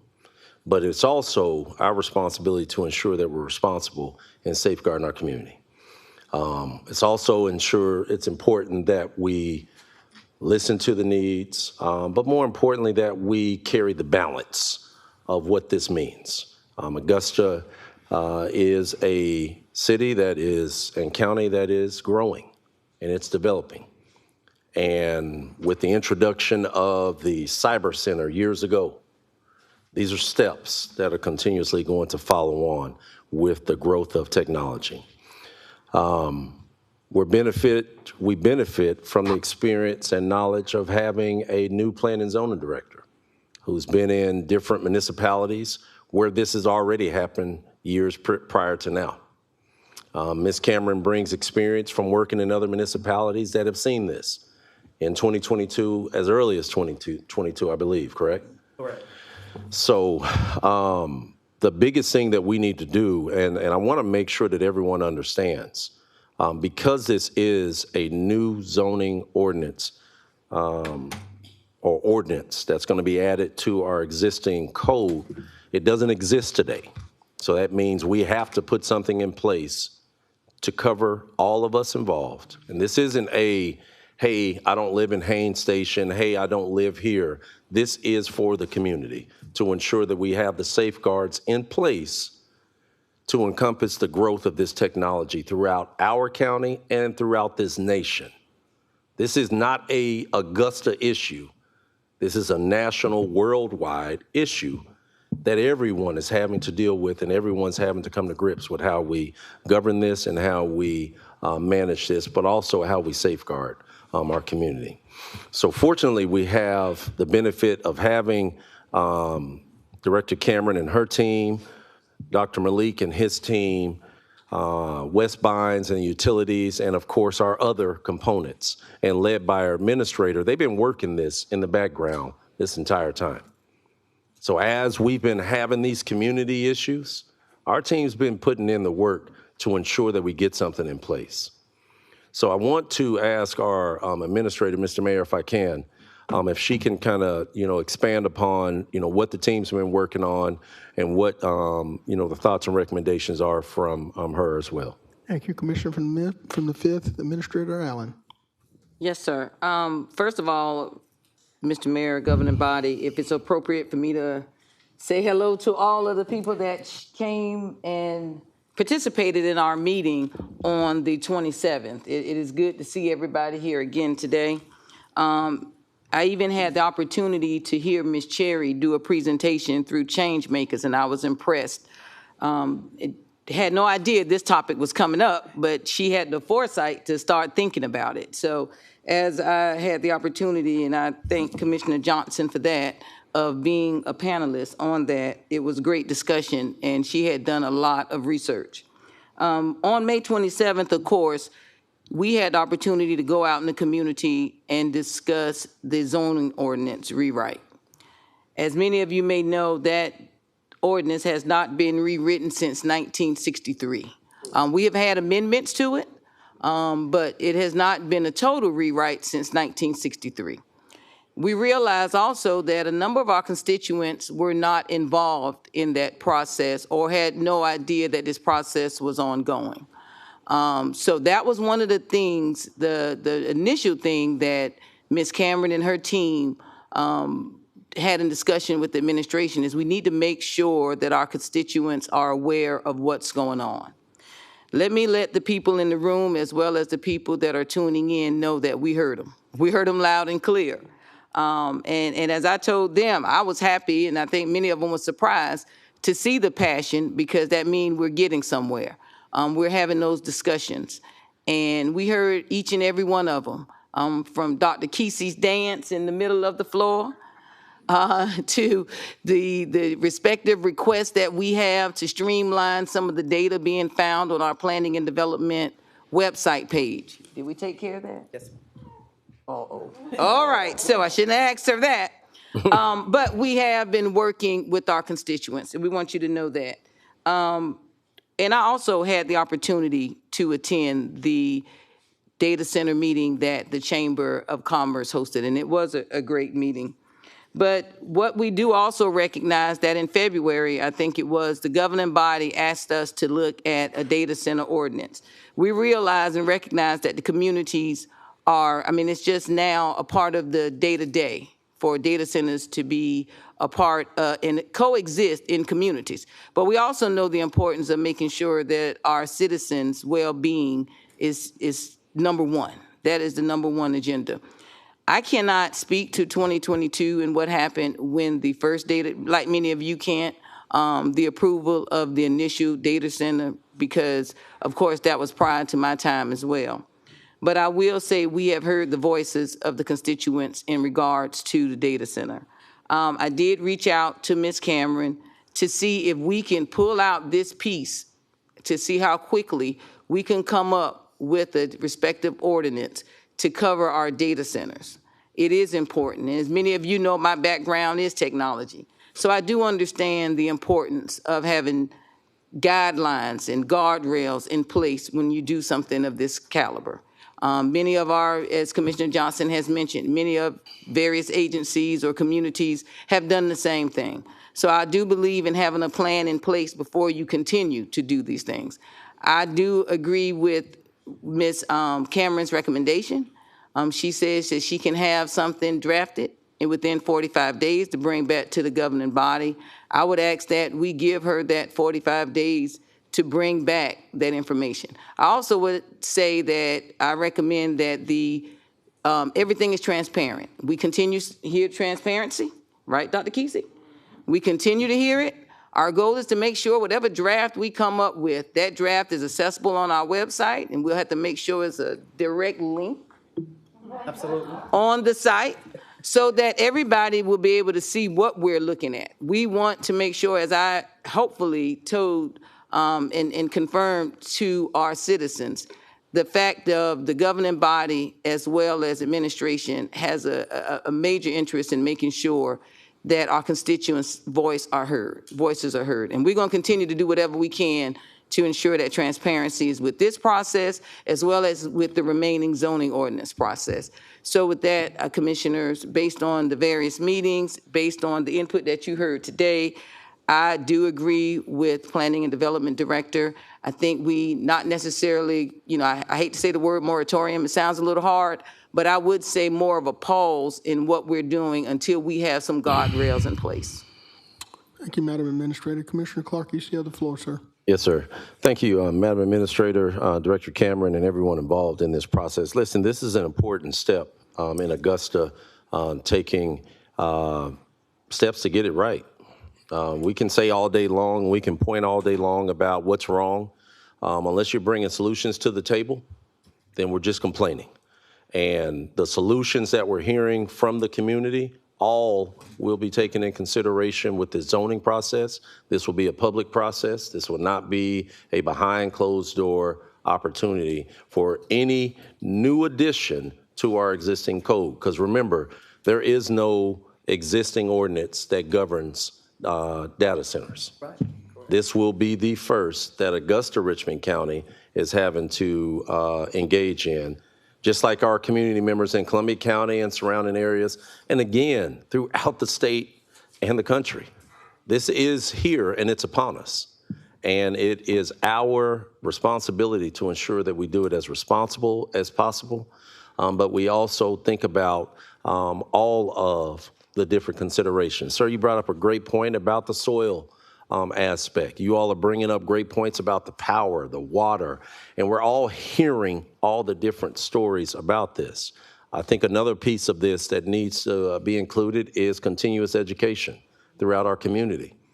I work in IT myself, and there's still a lot I don't fully understand about how they engage and interact within our communities. One thing I'm absolutely standing firm on is we need to protect our living spaces. If these are, detrimental, as some reports state, then we need to ensure that we have something that protects them accordingly. So I want to make a motion. We've heard from our administrator, we've heard from our director, and we hear the response that the team is going forward with. And I want to make sure that we stand firm on supporting our community, protecting our environments, but more importantly, that we get it right. So I want to make a motion for a temporary pause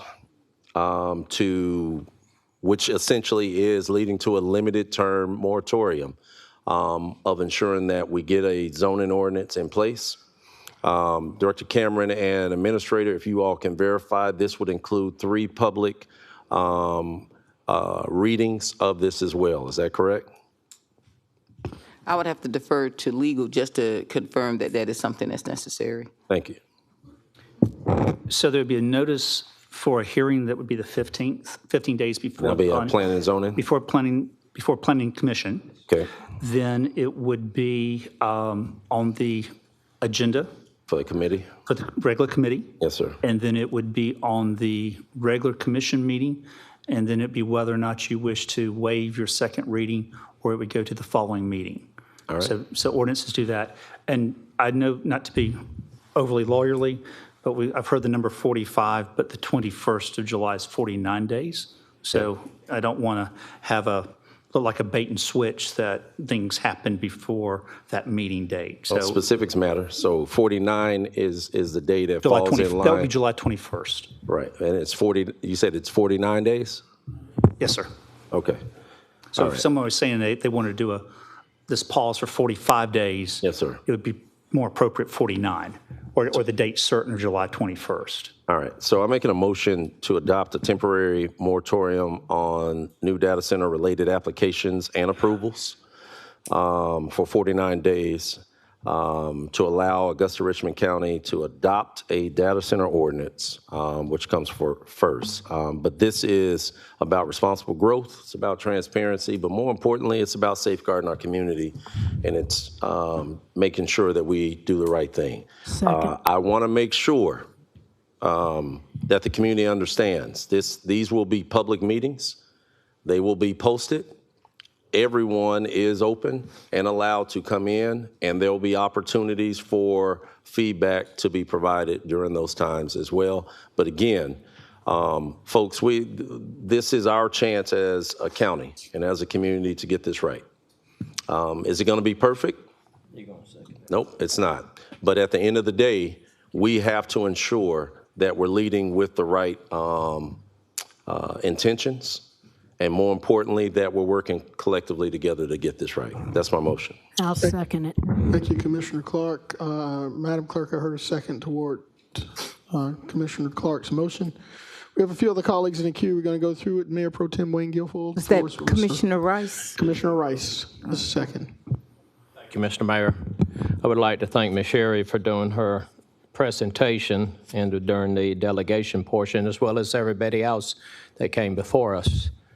It did not fall on deaf ears. And Director Cameron, I would like to thank you and your staff, because after the data center meeting that we had over there at the Bell Elementary School, we had put it on the agenda for the planning and zoning to come up with the ordinance. Fortunately, it passed unanimously by this entire body, but y'all did not sit still on it. Y'all moved on it. Madam Administrator, thank you for keeping the ball rolling. With your experience, I was not aware that you had years of experience with the data center. I just learned that as of today. Some of the things that we're going to have to make sure in this ordinance that we do is protect our environment. We have to look at the impact of the environment that it causes, the matrix of the byproduct of that data center. Okay. One thing we can do is require a closed loop system. That way it extinguish any kind of concerns about depleting our water supply. I actually had a gentleman send me a private message last week as far as the brown water in Madison, Georgia. I did a little research in Madison, Georgia. That was the wells. That was not contributed to the data center because the brown water was problems prior to that. So, you know, there's some misinformation, there's some information out there that we need to know, that we need to get a better understanding on. The buffers and boundaries of the data centers, we need to make it as wide as possible to where it doesn't affect anybody, out of sight, out of mind mentality. The decibel impact, we got to make sure that it's low as possible. The air quality, the byproduct, again, environmental, we have to make sure that's addressed. Also, for each and everybody who's either watching or listening, or just they'll get a better understanding if we need least impact to the taxpayer, to where it's a requirement of the developer, the data center owners, to build their own stuff. Larger signs. When we do a data center, let's go ahead, instead of using that little unique small sign, I had mentioned that prior. Yes, sir. Let's go ahead and make it to where it's reasonable, where people can see it from 200 feet away. Yes, sir. Kind of like what we're seeing on these signs that everybody's campaigning on. Right. And last and final, we should not be doing tax abatements for data centers. We shouldn't have to, you know, do that to attract when, you know, people say, well, our power bill is going to go up or stuff. But if you look at it, if they build a data center 100 miles away from here, it's still Georgia Power. It's still governed by the Public Service Commission. But we'll be impacted for something that happened 100, 200, 300 miles away from here. So we have to be considerate of that. And last but not least, this is a question for the attorney, Mr. Mayor. Yes, sir. Proceed, Attorney Plunkett. Attorney Plunkett, I've seen in these interviews, et cetera, and discussions points as far as putting a moratorium on the data center that's currently being, the land being cleared for on Gordon Highway, the Eisenhower data center. What is the impact, or what would be the repercussions for even thinking about pursuing that? I think there's two things. One is that the first is that to rescind that zoning, you cannot rescind something that has already been passed and relied upon, and I believe that developer spent a fair amount of money in anticipation of that. If you were to just say, we're just not going to approve it, and the word we probably use is arbitrarily and capriciously their plans and things of that nature, then you probably would end up in a fairly expensive litigation, and I don't want to predetermine the results of that, but it would be a very, if we were not successful, it would be probably a fairly costly experience. So we could actually be charged with a reverse condemnation, is that correct? The phrase is called an inverse condemnation. It's where the government basically precludes you from handling or using your property in a legal manner, so you've effectively taken their property. It would be some measures of damages. It would not be that property could not be used for anything, so it would not be but there would be some. If I was the plaintiff's attorney, that's one thing I certainly would be alleging.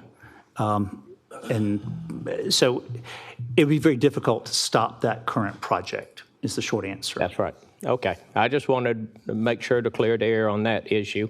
Again, staff, we're going to listen to your recommendation. That was advised from some of the people that got up and spoke. I appreciate your experience on the data centers, ma'am. Thank you. I just want to say that this body rocks. All right. Don't go nowhere. We're not done yet. We got a few other colleagues in the queue. So we ain't rocking yet. Too soon. Okay. That's right. All right. Chair recognizes Commissioner from the 2nd, Commissioner Stacy Pulliam. Thank you, Mayor Johnson. I echo my colleagues' sentiments for everything that has gone forth thus far, and the passion from the community showing up. We greatly appreciate that. When you all show up, you really, really show up. So thank you all so much for doing that. My question is for Director Cameron, Mayor Johnson. Yes, ma'am. Proceed. Okay. In our research and as we're coming up with the new ordinance, what background work have we done as far as visiting other counties? I know Ms. Cherry mentioned some of the places in her presentation. I do recall when Columbia County was considering everything that they were going to do, they did make a trip to Loudoun County and Loudoun County, Virginia. I know myself and about three of my colleagues, when we were at NACO, I guess it was about a year ago, we actually met the supervisor, the county supervisor, Ms. Sylvia Glass, and Loudoun County was one of the first data centers. And so they were just talking about the pros and cons and things they should have thought about beforehand, but Columbia County took that tour. So what are we doing to be proactive in those measures? Which places have we gone to visit? Have we talked to? Have we discussed things with? So that's a great question. So we have not had to travel there because there has been so many trips.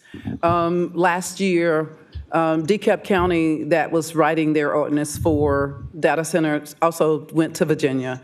But we've researched places like those areas. Clayton County, that is one of the consultants that's working with our team now. They are also doing it in Clayton County. We looked at Raleigh, Durham, North Carolina, that they are the triangle of the tech investments. We looked heavily there. As a matter of fact, a lot of the language that you'll see is from their data center. It's because they have a very rich and, as you know, very heavy investment in tech data centers. We also looked at Wisconsin. So a lot of what Ms. Sherry had presented, we looked at that information. Wisconsin actually has, and I believe it's between Madison and Sparta, they have a data center corridor.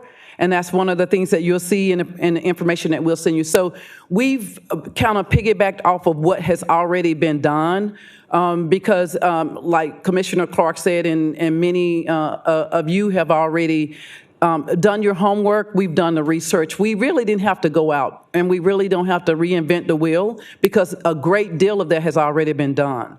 And so the research has been heavy. And so what we put together and what the reason why Dr. Malik and utility has to look at it first is to make sure that it's right for Augusta.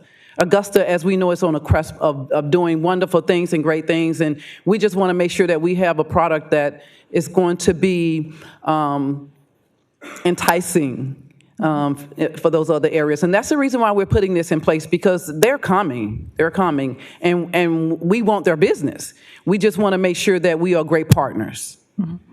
My follow-up question, thank you for that. My follow-up question is, what has our conversation been with our Public Service Commission? Now, when you say Public Service Commission, our Public Service Commissioner on a state level. Oh, that's a great question. We have not. I have not introduced myself independently, but I was looking at those constituents the other night, and I would really love to reach out to them, but I didn't want to do that without asking my administrator first and then also getting that information from you guys. Okay. Mayor Johnson, may I direct my question to Administrator Allen? Yes, ma'am, you may. Thank you. Administrator Allen, what is our conversation or plans of having conversations with our Public Service Commission? We have not had any direct conversations with them at this time. However, during the development or revision of what they currently have as a draft, they will involve getting some feedback from them as well. Okay, and I don't know if that needs to be added to, because I know we are doing the moratorium, but I definitely want to make sure that we're including our Public Service Commission in decisions that we're making. That way we can get their input to see paths forward, because they've seen the good, the bad, the ugly. Absolutely. Thank you. Thank you. And I'll get their information from Administrator Allen. Okay, thank you so much. Thank you, Commissioner Pulliam. Chair recognizes Commissioner from the first, Commissioner Jordan Johnson. Thank you, Mr. Mayor. I have two questions of the department. The first is, so you said that the ordinance that's being drafted now would not apply to the current data center? So the draft that I am proposing, yes, it would be an amendment to the current ordinance. So whatever safeguards are entered into this ordinance, would they have to follow those same safeguards? Absolutely. Okay. Every new one that would come about, yes, sir. Okay, so I'm just going to throw a question out. I'm sorry. Hey, ladies and gentlemen, you're out of order. Commissioner Johnson, readdress your question, please. Thank you. I'm like trying to make sure I ain't make a mistake, y'all. No. Don't hit me now. All right, no. So my question is the current data center that's being built Oh, the current data center. The current data center. Gotcha. Would they have to adhere to the same rules and regulations that the new ordinance would bring forward? No, sir, because they're existing. This will only apply to new applications and new data centers that are coming in. Okay, what would be? Hey, sir, you are out of order. In these chambers. Hold on, Dan. Remove him, sir.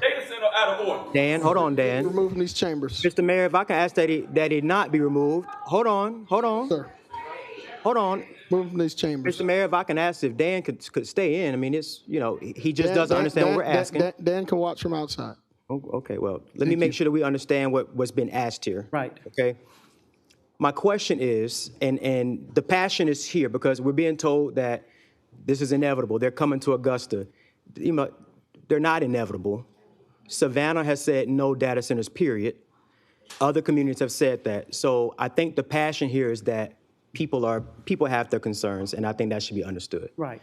All right, so, but in our situation, the current data center, if we say in our new ordinance that, the decibels should be X amount or the emissions should be X amount and they don't adhere to it, I mean, what would be the process, I guess, now of making sure that this data center adheres to the regulations that this new ordinance is going to be putting out? I mean, it's not going to stop them from being able to function or being able to open.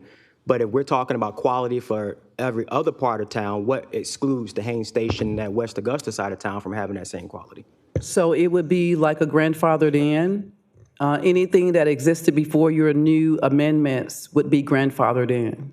Does this body, and I guess this is for General Counsel, does this body have the ability to just make sure that they adhere to the same rules and regulations?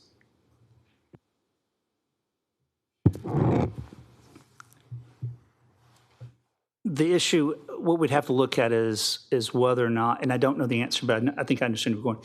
So if you were talking about decibel noise, in general, they would still have to adhere to the current noise requirements in that regard. What I don't know, but I'm more than happy to find out in the next 49 days, so to speak, is if Augusta imposed a different type of noise ordinance or something like that, would it be applicable or not? What we're looking at is that the zoning issues cannot be changed by virtue of a new ordinance. But we can look at noise issues and water issues and stuff like that. And I will also look with, I believe there's some, it's not exactly a community development agreement, but I'll talk with the EDA because they have an agreement with them and see what we can do in terms of what are their policing activities in that regard. So we'll look at that as well relative to the current one as well as any future ones. Yeah. So because my concern is that, again, if we're trying to put in safeguards to protect communities and living spaces and trying to make sure that our community as a whole, we shouldn't leave this Haines Station section out of that conversation. So if we have the ability to change that, I think we should. And I'm not saying change the zoning or rescind the zoning, I'm not saying that's what we should be doing, but if we have the ability to put everyone on the same playing field, I think that it would be terribly unfair for one side to play by one rule and the other side to play by another. And Commissioner Johnson, if I can add this, only if they do an expansion beyond what would be in the new code is when it would trigger. So there's going to be a threshold that would trigger if there is an expansion. That's when they'll fall up under the new code. Can I get an update on whether or not we can bring them into compliance with the new ordinance? Yes, sir. We'll be working on that this week. Okay, and 49 days is the time that we're putting on this pause. That's the motion. Okay, is that enough? Are we able to go through the public hearings Is the commission able to look at the draft and make a decision in 49 days, or should we amend the language to say until the commission approves the draft? Mr. Johnson, to be quite honest with you, it's not frequently, but when we have felt that our time was too short, we've asked you for extensions. The planning department has done a lot of work. Part of the legal department has done some of the work. I'll be getting involved in a greater thing.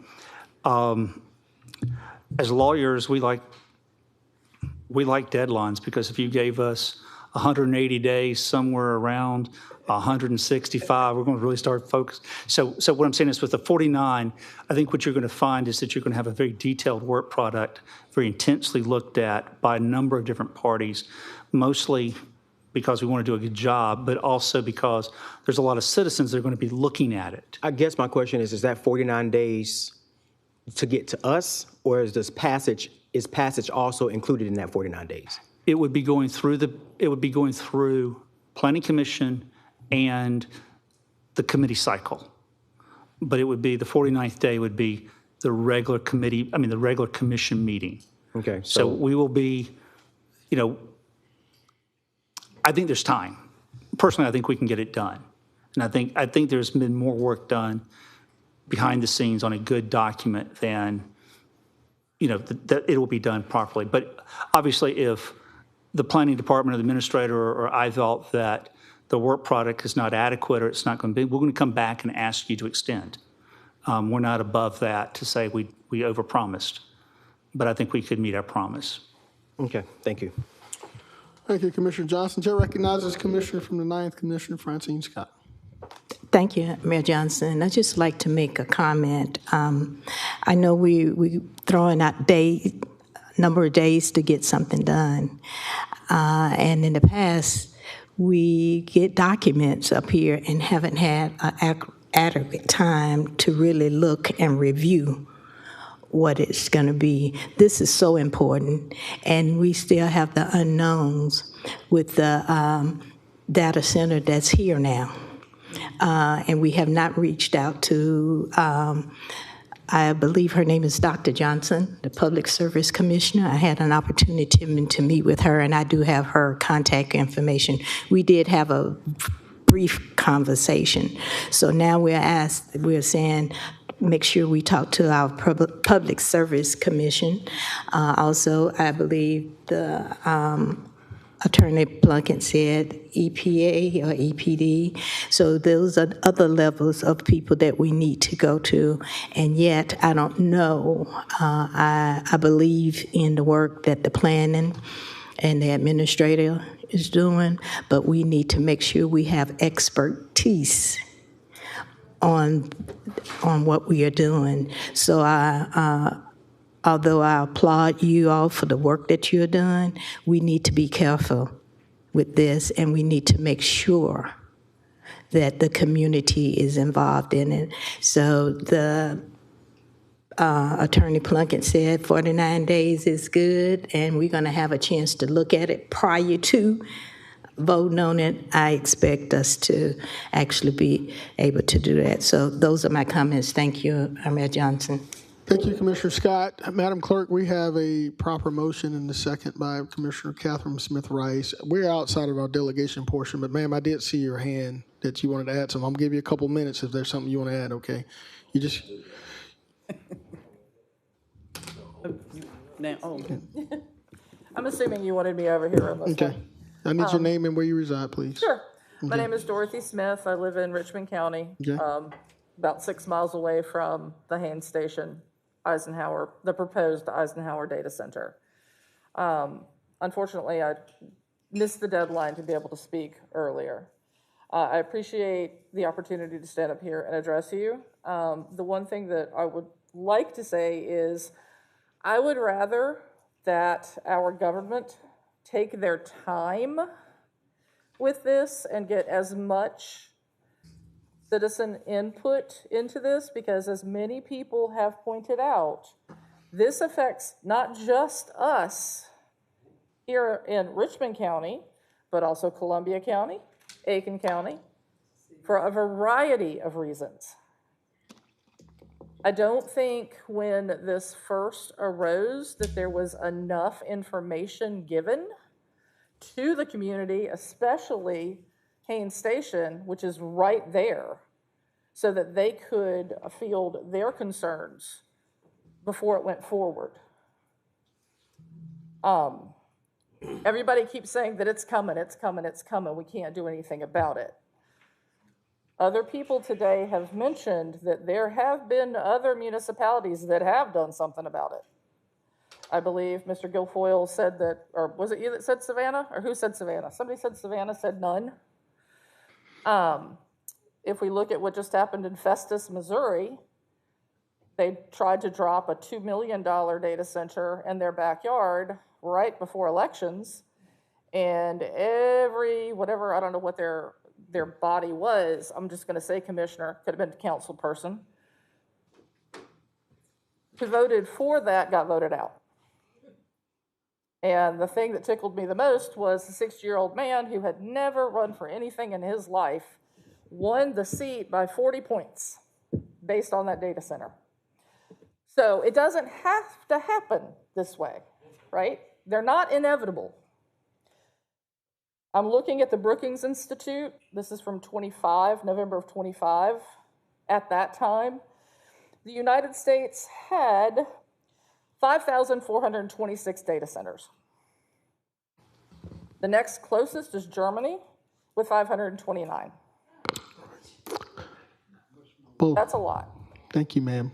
And one last thing, please, this is so much greater than just a zoning ordinance. We've already decimated ever how many hundreds of acres that have been clear cut. Please get more community input and increase the time of the moratorium, because Pandora's box has been opened, but everything is not out of that box yet. You can still close it. Thank you, ma'am. Thank you. Madam Clerk.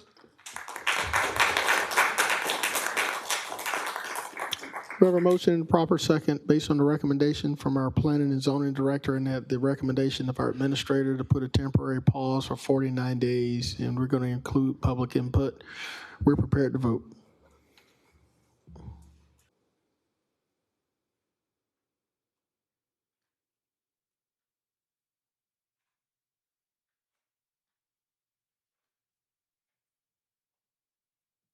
It's unanimous.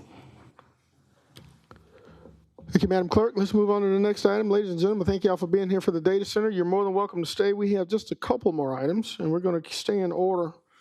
Madam Clerk, that takes us to item number 20. 20. Let's stay in order. Let's do item 20, please. Let's give him a second to clear out.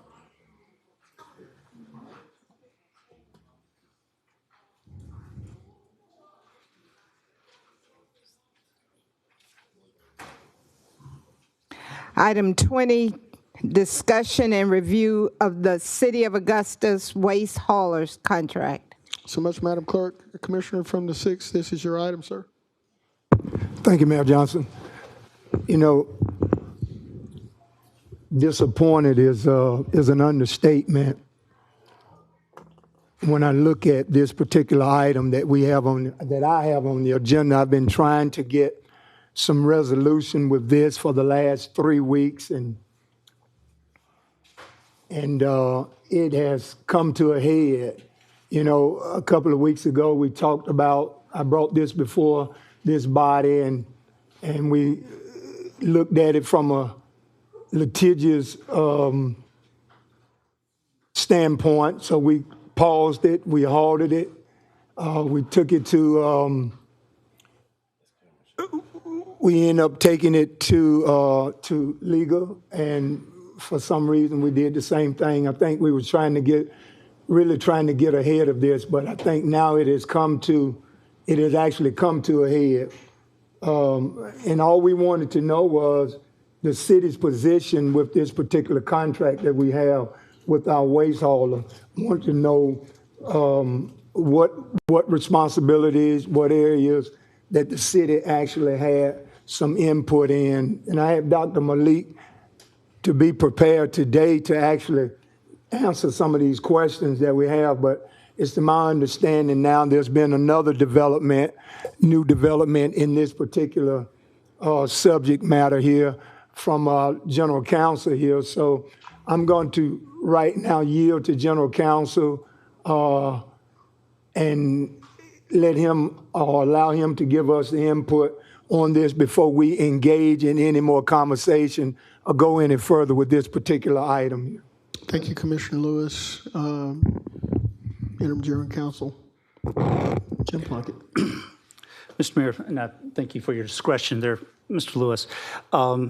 I've had some communications yesterday and today. This matter is kind of taking a little bit different complexity. I would prefer that y'all would only discuss this in an executive session. If the body is willing, at the end of this meeting, if we could go into executive session, probably about a 15-minute update to talk about pending and threatened litigation. That would be my advice to the body. Thank you so much. Ladies and gentlemen of the commission, it's been recommended that this item be addressed in executive session. So I think at this point, we're going to take the recommendation of our general counsel and move on to the next item. And I would request that you stay behind. We only have one additional item. I would ask that you stay behind so that we would have a quorum for executive session following this meeting. All right, Madam Clerk, let's move on to the next item, please. Item 21, a motion to approve the fiscal year 2027 budget planning calendar. All right, thank you so was the administrator's taking off? Who's in finance going to be able to provide something to us on this? Anybody in finance? Deputy Director Charles Jackson, you know anything about this? You got the calendar? I don't have it in front of me, but if you have a particular question, I can maybe follow up with you. You want to do it after we come out of executive? Yeah, we can do it. Let's see, we got 3, 6. Straight up be back. We'll be back. All right. It's in the book? It's in the book. We don't need any recommendations from the administrator? Anybody? Motion to approve. Let's go with it. All right, let's go. All right, there's a motion by Commissioner Lonnie Wimlin. Is there a second? Second by Commissioner Tony Lewis. Madam Clerk, I'm confirmed we have a quorum. Let's vote. Mm-hmm.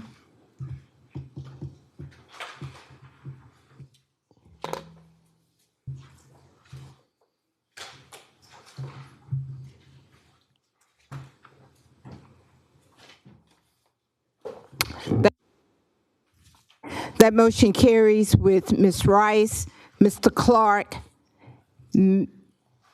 Guilfoyle, and Mr. Garrett out. Thank you so much, Madam Clerk. Attorney Plunkett. Mr. Mayor, we would request a motion to go into closed meeting in order to discuss pending and threatened litigation. Thank you, Attorney Plunkett. Is there a motion? Motion made by Commissioner from the first, George Johnson. Is there a second? Second by Commissioner Tony Lewis. Madam Clerk, seeing no colleagues in the queue, we're prepared to vote.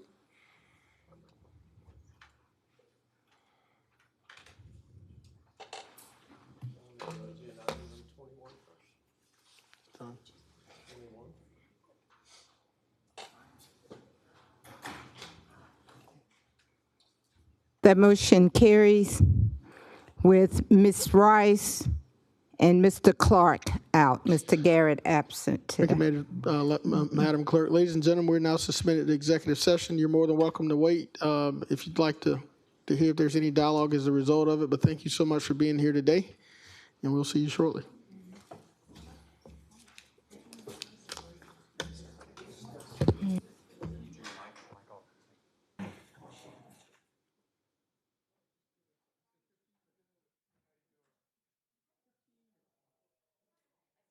I only need 3, but, you know. I know.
Okay.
All right.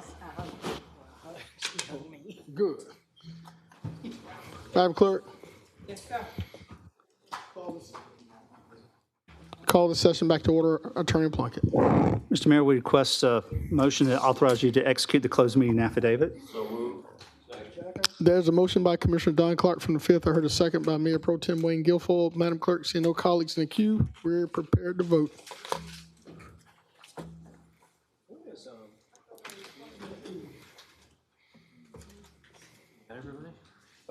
Yeah, let's see. Garrett's out. Catherine left. 22nd. Mr. Johnson, could get you to. There, got it. That motion carries with Commissioner Rice out. Thank you, Madam Clerk. You back? Okay. All right. That motion carries with Mr. Garrett out. Thank you, Madam Clerk. Attorney Plunkett, are there any motions as a result of our executive session? There are none, sir. If there are no motions, Madam Clerk, I think that concludes our business for today. This session is hereby adjourned. Yes, sir. Ms. Allen, can we direct Central Service to clean up the chamber? We're gonna